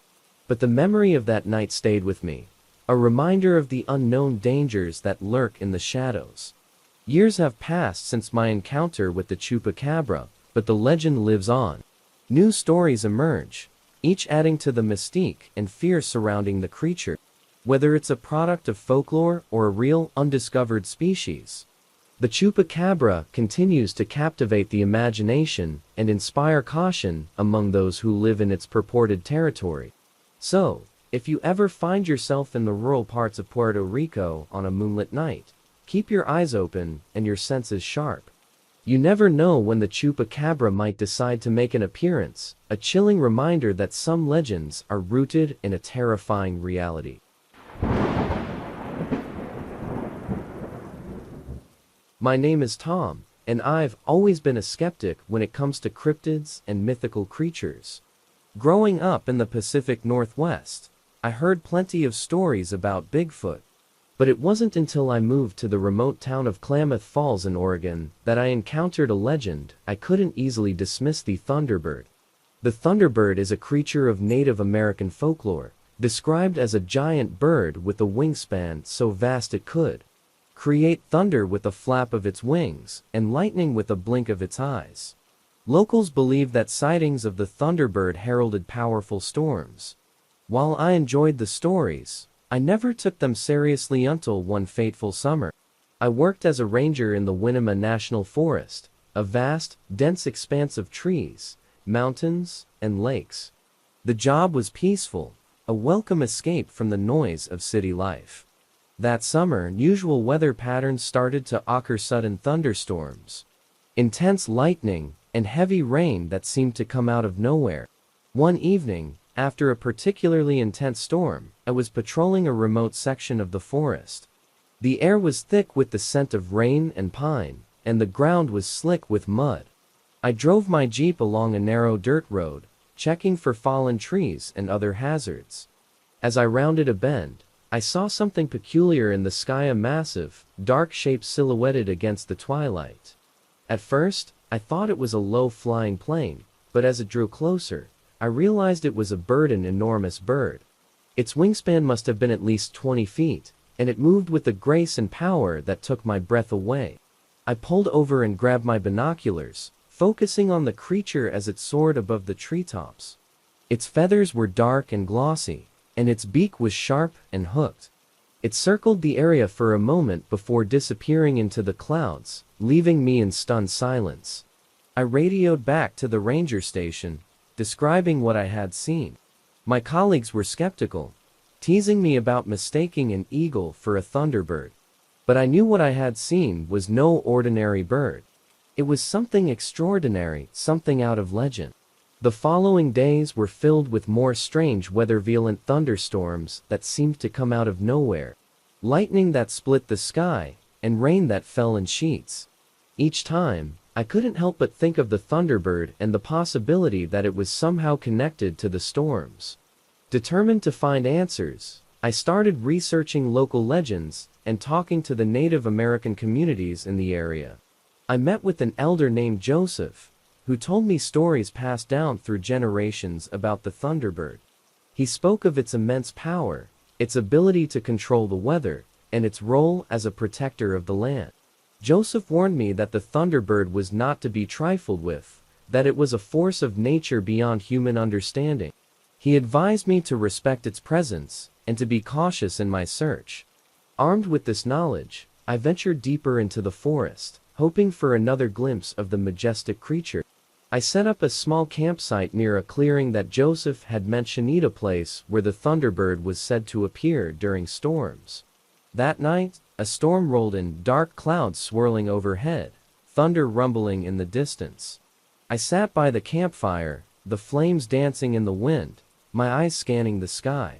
The storm intensified, lightning illuminating the night, and then I saw a Thunderbird, gliding effortlessly through the storm, its wings cutting through the air with a powerful grace. I stood in awe, feeling a profound sense of respect and humility. The Thunderbird circled the clearing, its eyes glowing with an otherworldly light. It let out a cry that echoed through the forest, a sound that was both terrifying and beautiful. For a moment, time seemed to stand still. The storm raged around us, but I felt a strange calm, as if I were witnessing something sacred. The thunderbird hovered above me, its presence filling me with a sense of wonder and reverence. And then, just as suddenly as it had appeared, the thunderbird flew off into the night, disappearing into the storm clouds. The rain began to fall gently, the thunder growing distant. And I was left standing in the clearing, my heart pounding with the realization that I had witnessed something extraordinary. I returned to the ranger station, my mind racing with thoughts and questions.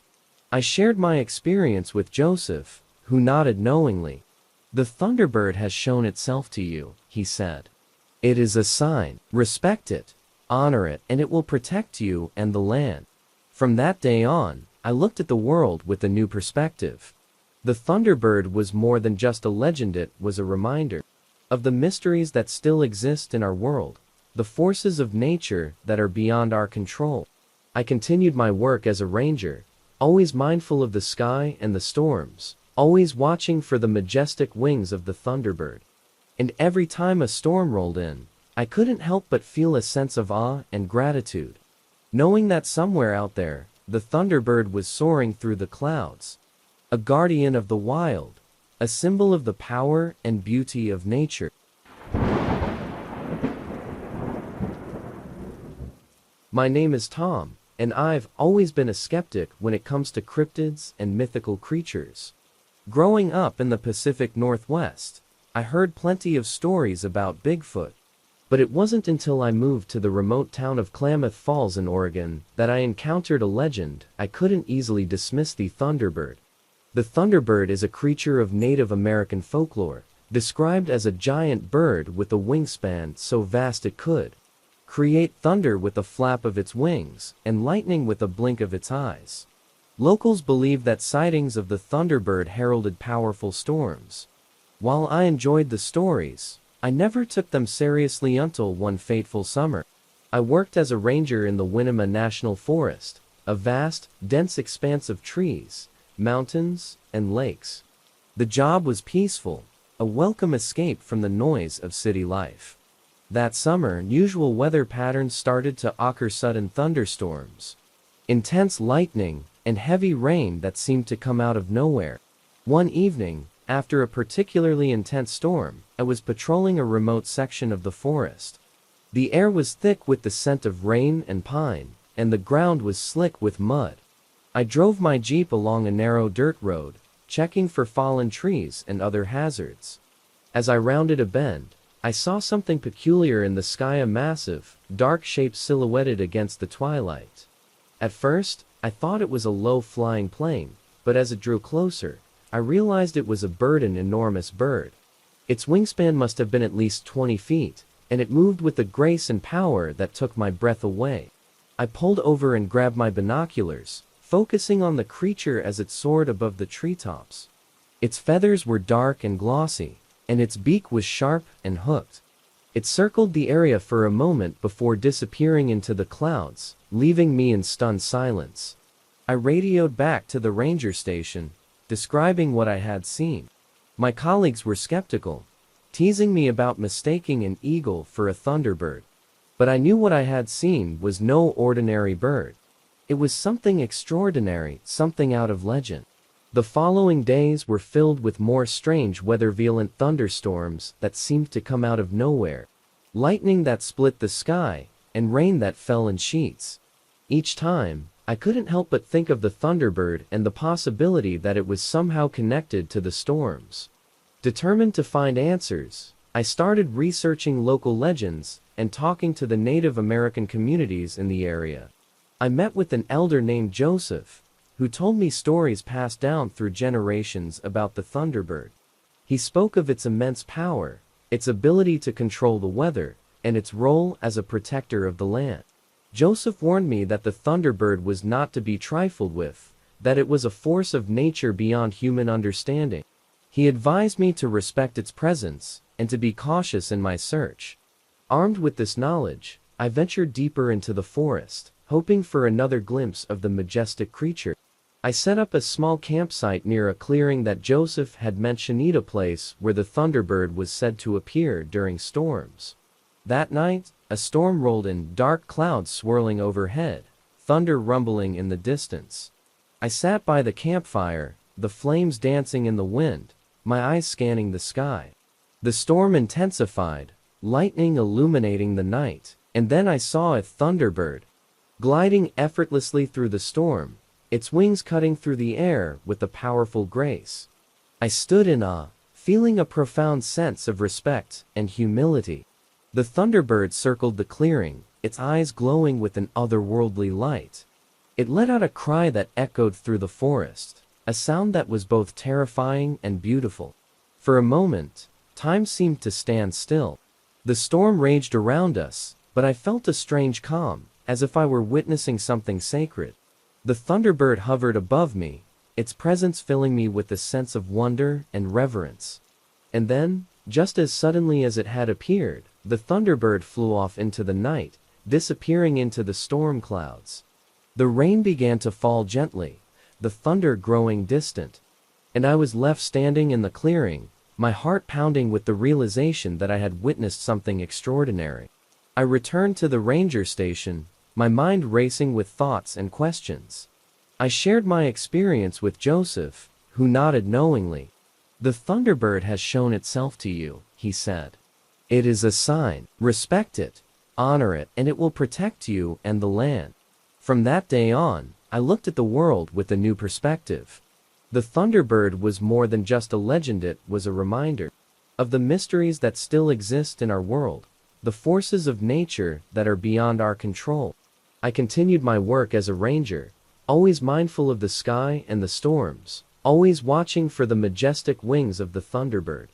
And every time a storm rolled in, I couldn't help but feel a sense of awe and gratitude, knowing that somewhere out there, the thunderbird was soaring through the clouds, a guardian of the wild, a symbol of the power and beauty of nature.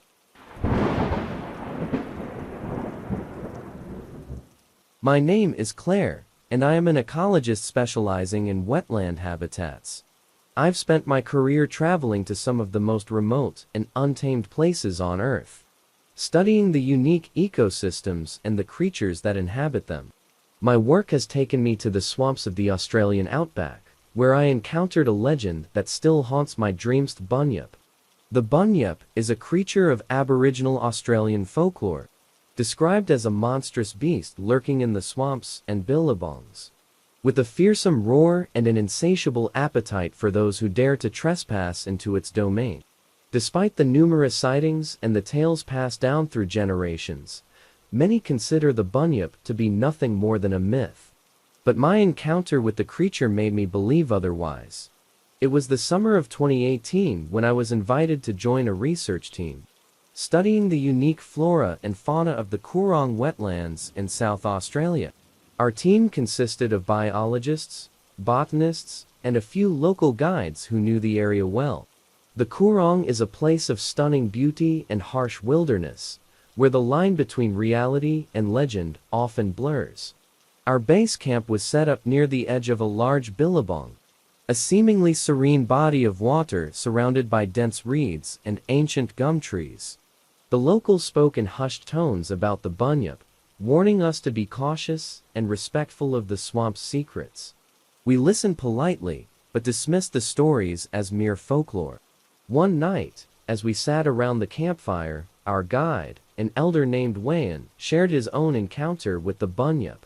He described it as a creature with the body of a crocodile, the head of a dog, and eyes that glowed like embers in the dark.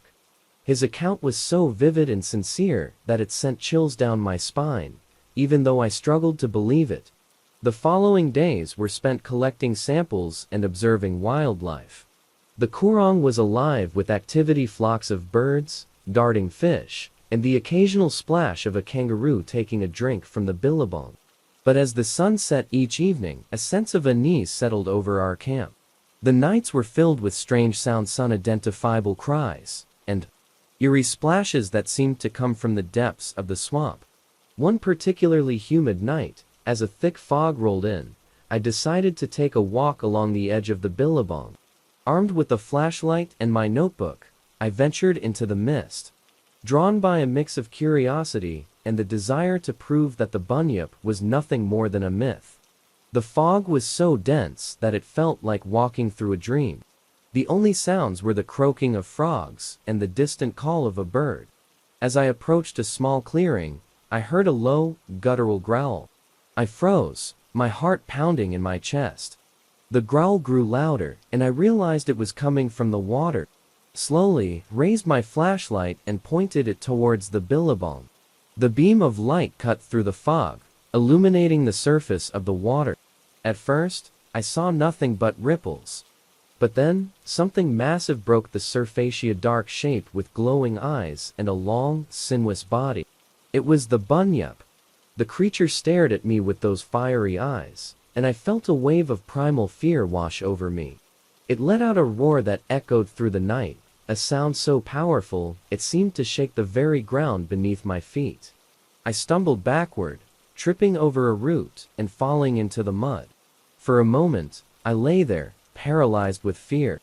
The bunyip began to move towards the shore, its massive form emerging from the water.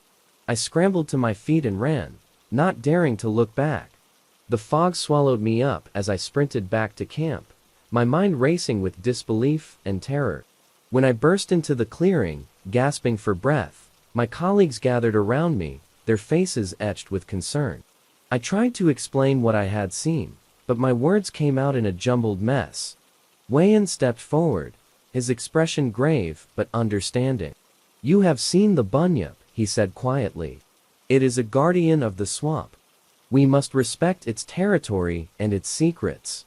We decided to relocate our camp to a safer area, away from the billabong. The research continued, but the atmosphere had changed. We were more cautious, more aware of the ancient forces that seemed to watch over the wetlands. My encounter with the bunyip left a lasting impression on me. It reminded me that there are still mysteries in this world, creatures that defy explanation and understanding. Whether the bunyip is a relic of a bygone era, a misidentified animal, or something entirely otherworldly, I cannot say. But I know what I saw, and it has forever altered my perception of the natural world. To this day, I carry the memory of that night with me, a reminder that legends often have roots in reality. And that respect for nature and its mysteries is not just wise, but necessary. The bunyip, with its fearsome roar and glowing eyes, remains a guardian of the My name is Jake, and I grew up in the small town of Elkhorn, Wisconsin. It's a quiet place where everyone knows each other, and life moves at a slow, predictable pace. But Elkhorn has a dark side, a legend that has haunted the town for decades: the Beast of Bray Road. The stories describe a werewolf-like creature that prowls the outskirts of town, especially along Bray Road. Sightings have been reported since the 1930s, and the tales have only grown more chilling over the years. I was always skeptical about the beast. As a teenager, I would laugh off the stories, thinking they were just meant to scare kids or entertain bored locals. That was until one night in late October, when I had my own encounter with the legendary creature. I was 22 and home from college for the weekend. My best friend, Mike, and I decided to drive around town, reminiscing about old times and looking for a bit of adventure. As we drove, our conversation turned to the Beast of Bray Road. Mike was a firm believer, swearing he'd seen something strange near the old quarry a few years back. "Come on, Jake," Mike said, a mischievous glint in his eyes. "Let's go check out Bray Road, just for fun." I rolled my eyes, but agreed. We had nothing better to do, and a little thrill-seeking sounded entertaining.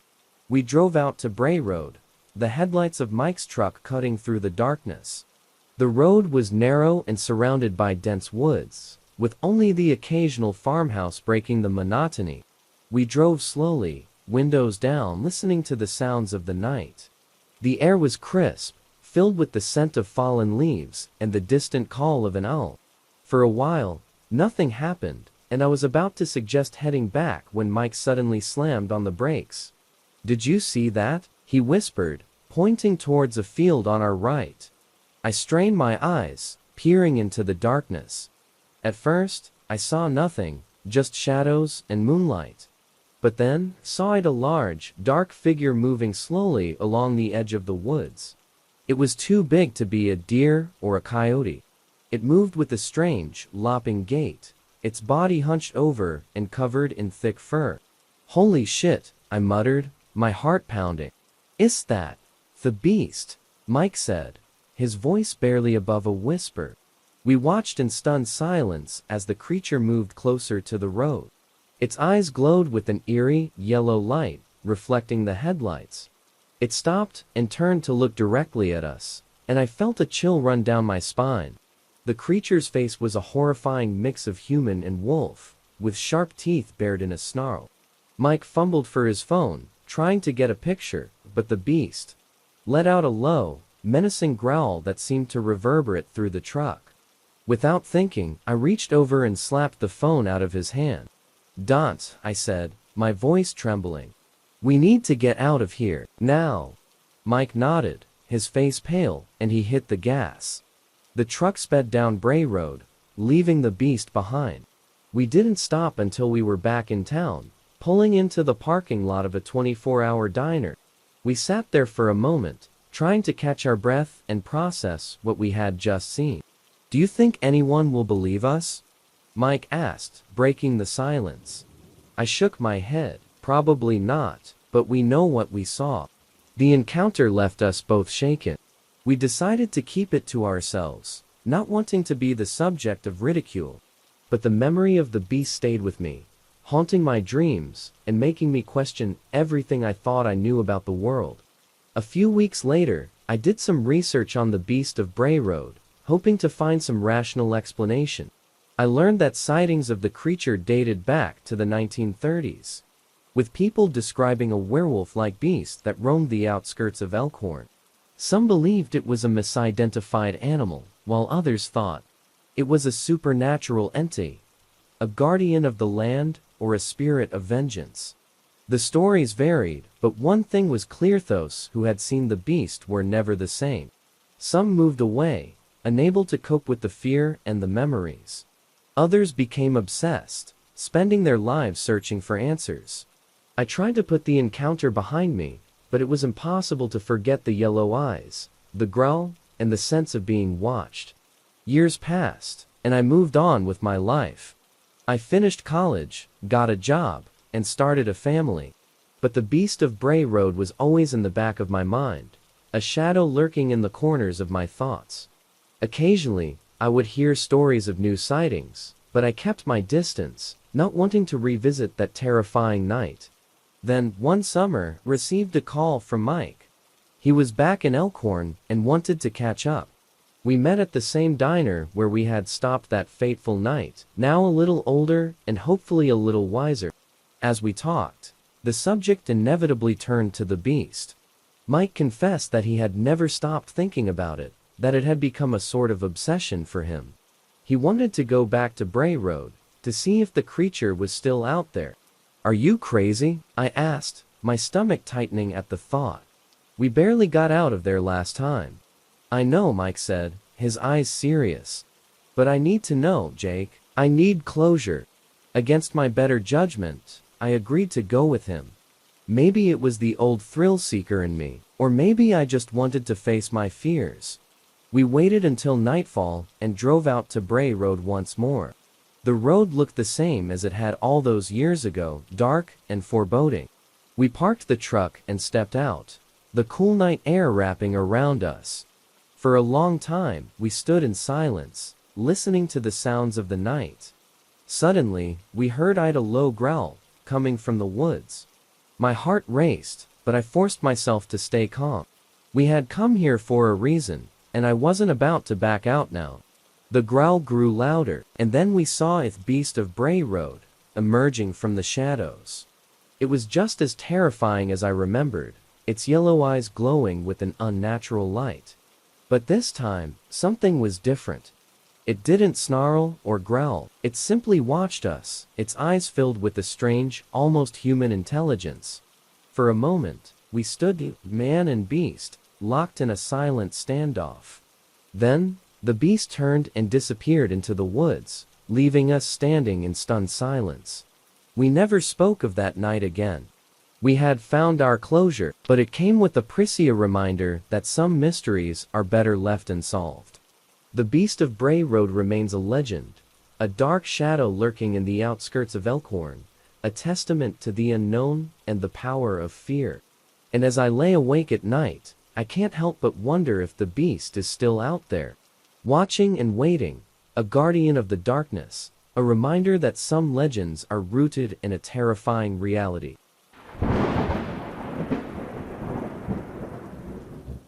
My name is Ethan, and I've always been fascinated by storms.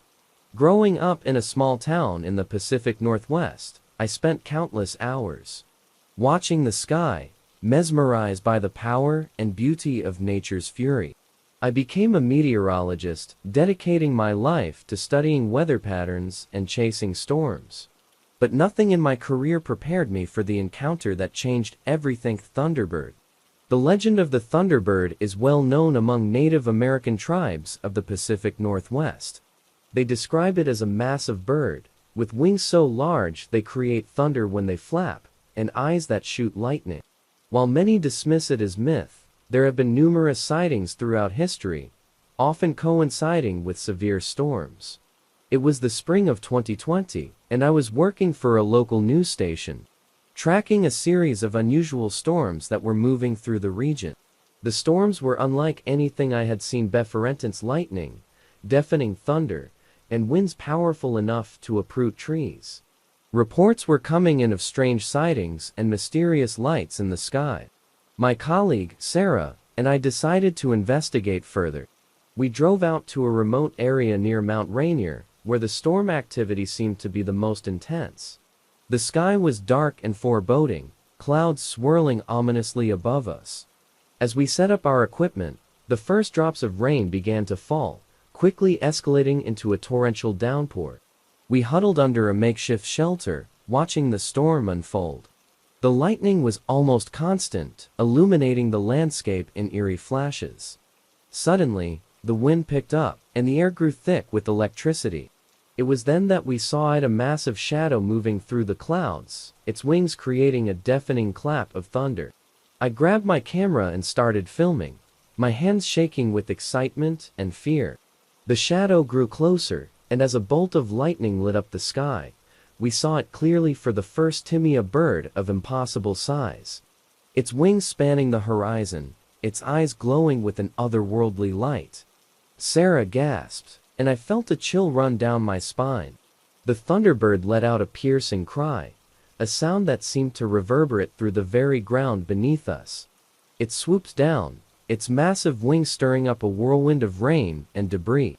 For a moment, it hovered above us, and I could see the intricate patterns on its feathers, each one crackling with electricity.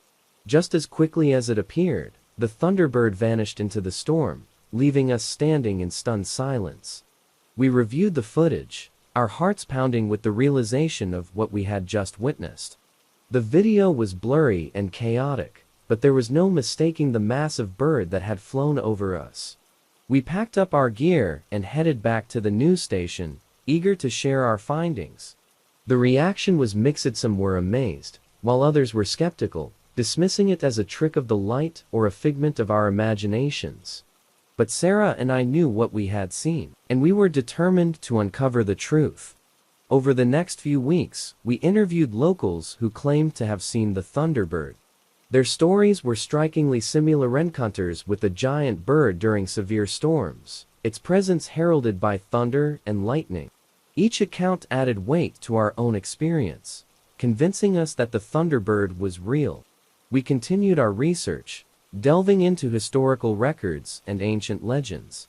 We learned that the Thunderbird was considered a powerful and benevolent spirit, a guardian of the natural world.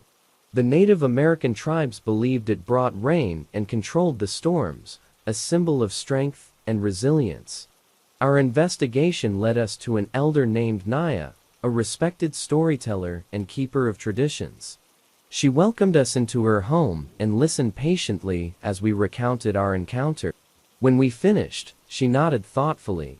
"The Thunderbird is a sacred being," she said, her voice gentle but firm.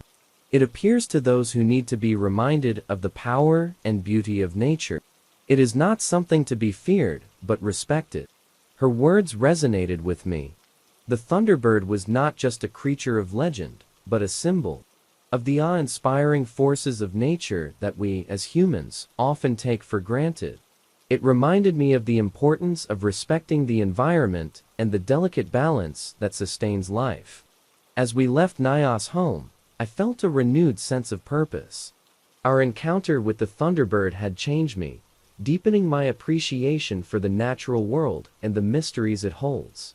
I returned to my work with a new perspective, using my platform to raise awareness about environmental issues and the importance of conservation. Months passed, and the memory of that stormy night remained vivid. Sarah and I continued to chase storms, but we never saw the thunderbird again. Its absence only heightened its mystique, leaving us to wonder if we had been chosen for a reason, to bear witness to something extraordinary. One summer evening, while reviewing old footage, I received a call from Sarah. She sounded excited, urging me to turn on the news.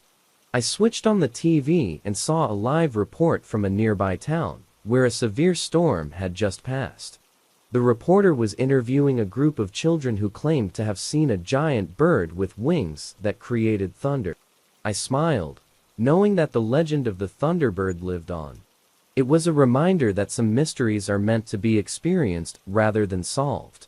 That the world is full of wonders waiting to be discovered. And as long as there are storms and those who seek the truth, the thunderbird will soar through the skies. A guardian of the natural world and a symbol of its untamed beauty. My name is Emily, and I've always been drawn to the wild, untamed landscapes of Australia.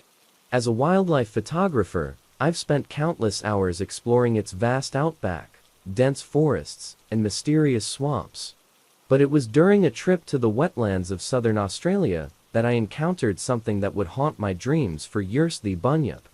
The bunyip is a creature from Aboriginal Australian folklore, described as a fearsome, water-dwelling beast that lurks in swamps, billabongs, and rivers.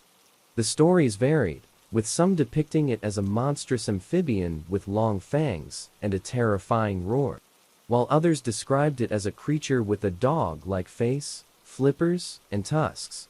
Despite the differences, one thing was certain: the bunyip was not something to be trifled with. I first heard about the bunyip when I was a child. My grandfather, a proud Aboriginal man, would tell me stories around the campfire, warning me to stay away from the swamps at night. As I grew older, I dismissed these tales as mere legends, the product of overactive imaginations and cultural myths. But that all changed during my expedition to the Coorong, a remote and pristine wetland area teeming with wildlife. I had been commissioned to photograph the diverse bird species that inhabited the Coorong, and I was excited about the opportunity. I set up my camp near the water's edge, surrounded by the calls of birds and the rustle of reeds. The landscape was beautiful and serene, but there was an underlying sense of foreboding, as if the land itself was watching me. The first few days were uneventful. I captured stunning images of pelicans, black swans, and a variety of wading birds. But as the sun set on the fourth day, I began to feel a growing sense of unease. The air grew heavy, and the sounds of the swamp seemed to change, becoming more urgent and frantic. That night, as I sat by the campfire, I heard a low, guttural growl coming from the water. My heart raced as I grabbed my flashlight and shone it towards the sound. The beam of light cut through the darkness, revealing a pair of glowing eyes just above the surface of the water. They were large and unblinking, fixed directly on me. I froze, unable to tear my eyes away. The creature slowly emerged from the water, its massive form rising to stand on the muddy bank. It was unlike anything I had ever seen: part amphibian, part mammal, with slick, dark skin that glistened in the firelight. It had a broad, flat head, with long, curving tusks and a mouth full of sharp teeth. The bunyip let out a roar that shook the ground beneath me, a sound so primal and terrifying that I could feel it in my bones. I stumbled back, my flashlight falling from my hand. The creature advanced, its powerful limbs moving with a surprising grace. It stopped just a few feet from me, its eyes boring into mine. For a moment, we were locked in a silent standoff. Then, just as quickly as it had appeared, the bunyip turned and slipped back into the water, disappearing beneath the surface without a trace. I stood there, trembling, trying to process what had just happened. The next morning, I packed up my camp and headed back to the nearest town. I told my story to anyone who would listen, but most people dismissed it as a hallucination or a trick of the light. Only the elders of the local Aboriginal community believed me, nodding knowingly and telling me that I had been blessed to see the bunyip and live to tell the tale. Despite their reassurances, the encounter left me deeply unsettled.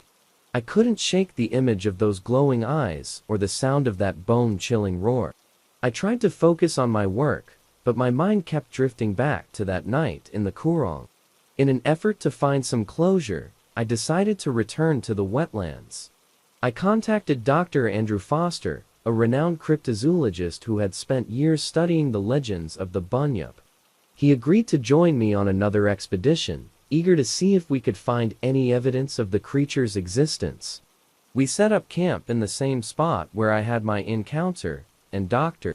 Foster brought an array of equipment: motion-activated cameras, underwater microphones, and thermal imaging devices.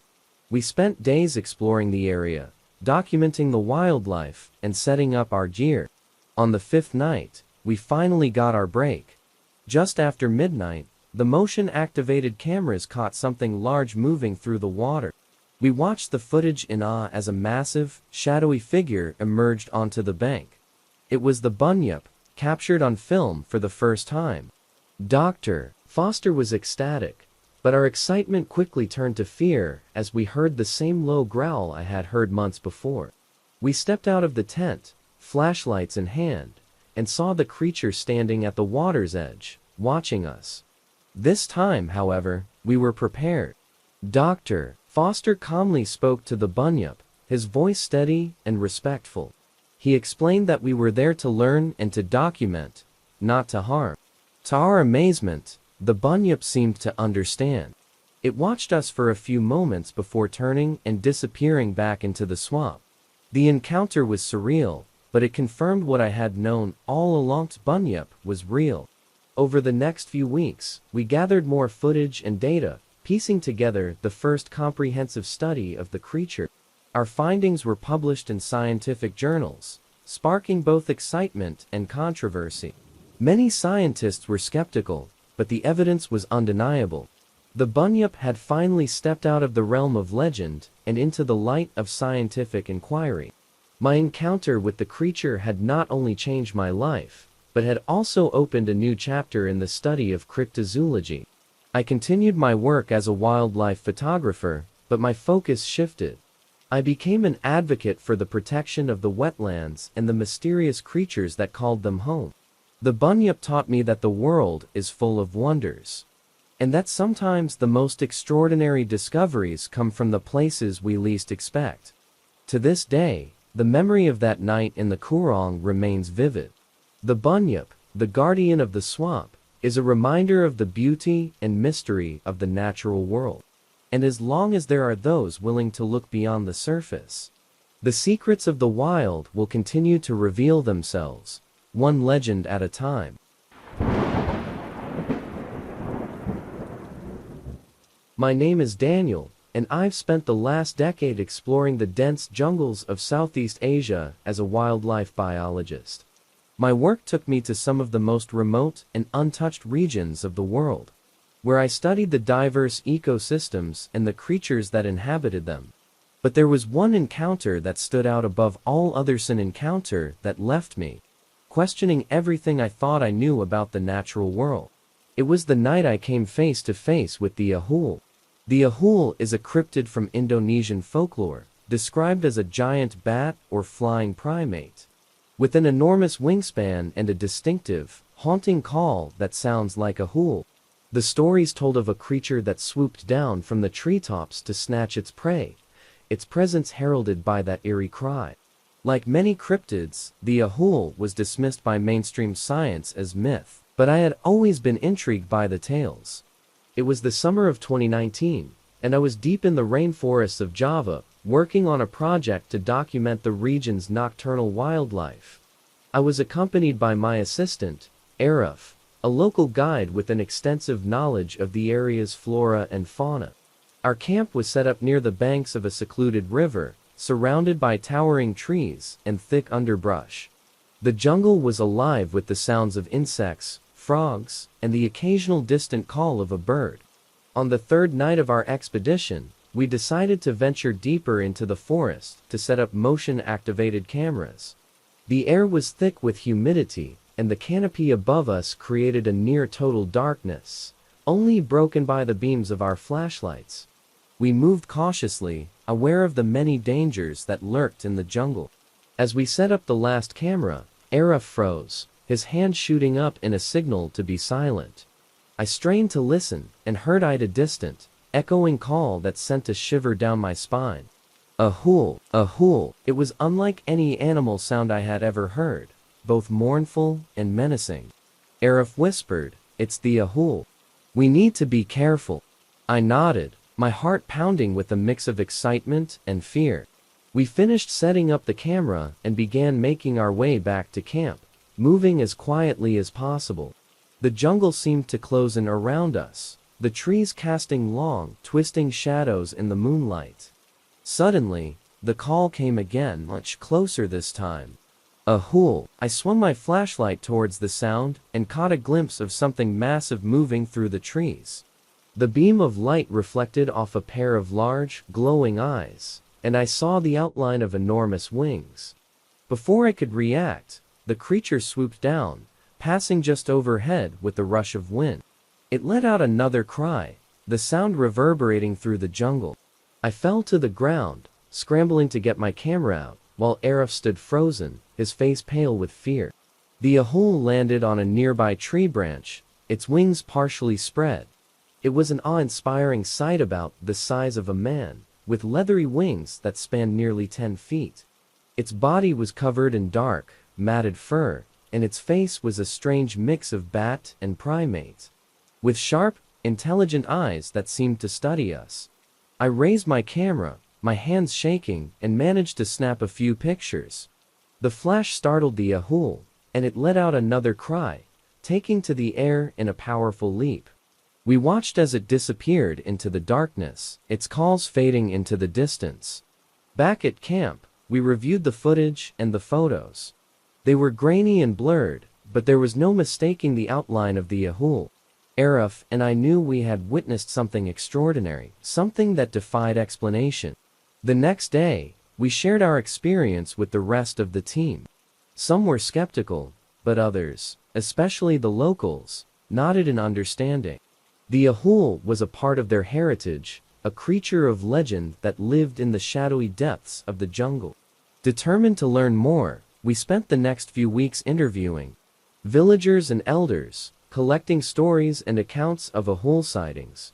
The tales were consistent: a large, bat-like creature with a haunting call, seen mostly at night near rivers and dense forested areas. One evening, an elder named Pak Wayan invited us to his home.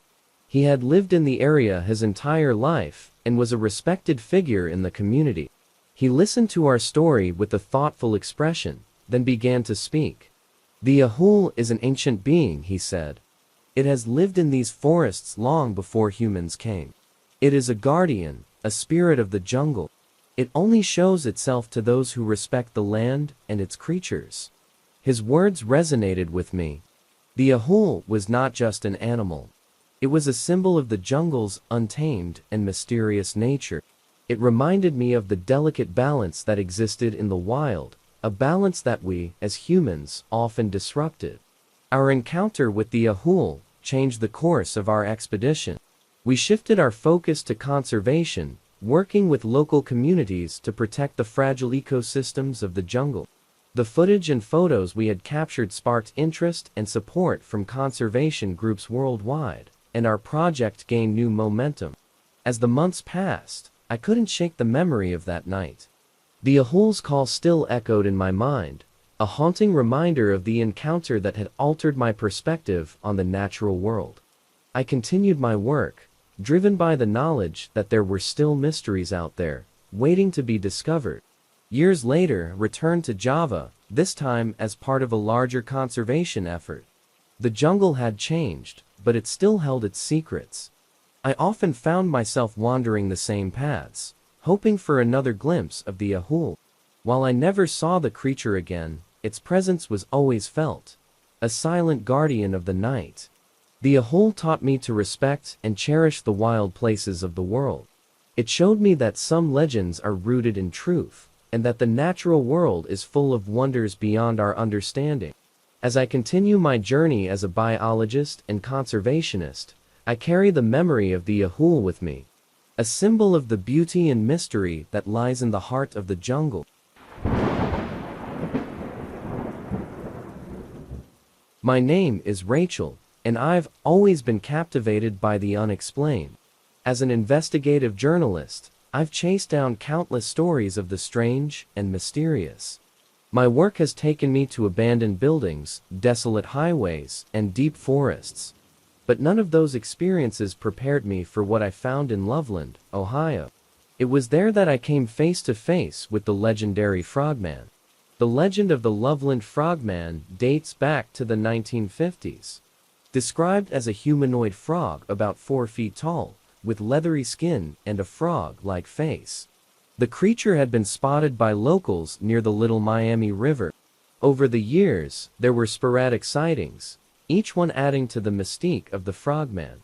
Most people dismissed the stories as hoaxes or misidentifications, but there were those who believed. In the summer of 2021, I received a tip about a recent sighting. A couple claimed to have seen the Frogman near the river, close to an old bridge on the outskirts of town. Intrigued, I packed my gear and headed to Loveland, determined to uncover the truth behind the legend. I arrived in Loveland on a hot, humid afternoon. The town had a quaint charm, with its historic buildings and friendly locals. I checked into a small motel and spent the rest of the day talking to residents, gathering information about the Frogman. Most people were skeptical, but a few shared eerie stories of strange encounters and unexplained noises at night. The next morning, met up with the couple who had reported the sighting. Mark and Linda were in their late 40s, both longtime residents of Loveland. They seemed genuine and down-to-earth, not the type to make up wild tales. We were walking our dog by the river when we saw it, Mark explained. It was dusk, and we noticed something moving near the water. At first, we thought it was a large frog, but then it stood up on 2 legs and looked right at us. Linda nodded, her eyes wide with the memory. It was like nothing I've ever seen. It had big, glowing eyes and the strange, leathery skin. It just stared at us for a few seconds, then jumped into the river and disappeared. Their description matched the accounts I had read. I asked if they would show me the spot where they had seen the Frogman, and they agreed. We drove out to the old bridge, a secluded area surrounded by dense woods. The Little Miami River flowed lazily below, its surface shimmering in the sunlight. As we walked along the riverbank, I couldn't shake the feeling that we were being watched. The air was thick with humidity, and the sounds of birds and insects filled the air. Mark pointed to a patch of muddy ground near the water's edge. "This is where it happened," he said. "We were standing right here." I examined the ground, looking for any signs of disturbance. There were no obvious footprints, but the area was damp and muddy, making it difficult to tell. I decided to set up a few motion-activated cameras around the site, hoping to capture any movement during the night. As the sun began to set, Mark and Linda headed back to town, leaving me alone by the river. I had brought a small tent and some supplies, planning to camp out and keep watch. The night air was cooler, and a thick mist began to rise from the water, adding an eerie quality to the scene. I settled in, my camera at the ready, and waited. Hours passed, and the forest around me grew quiet. The only sound was the gentle flow of the river. I was beginning to think the night would pass uneventfully when I heard a splash. There, emerging from the water, was a figure. It stood upright, its eyes glowing faintly in the moonlight. The creature was about 4 feet tall, with long, slender limbs and skin that glistened with moisture. It looked exactly like the descriptions of the frogman. I raised my camera, trying to steady my hands, and snapped several photos.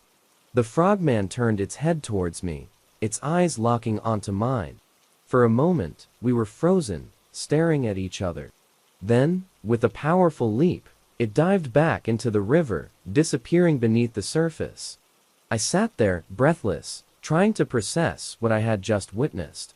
The photos were blurry, but there was no mistaking the shape of the creature. I knew I had captured something extraordinary.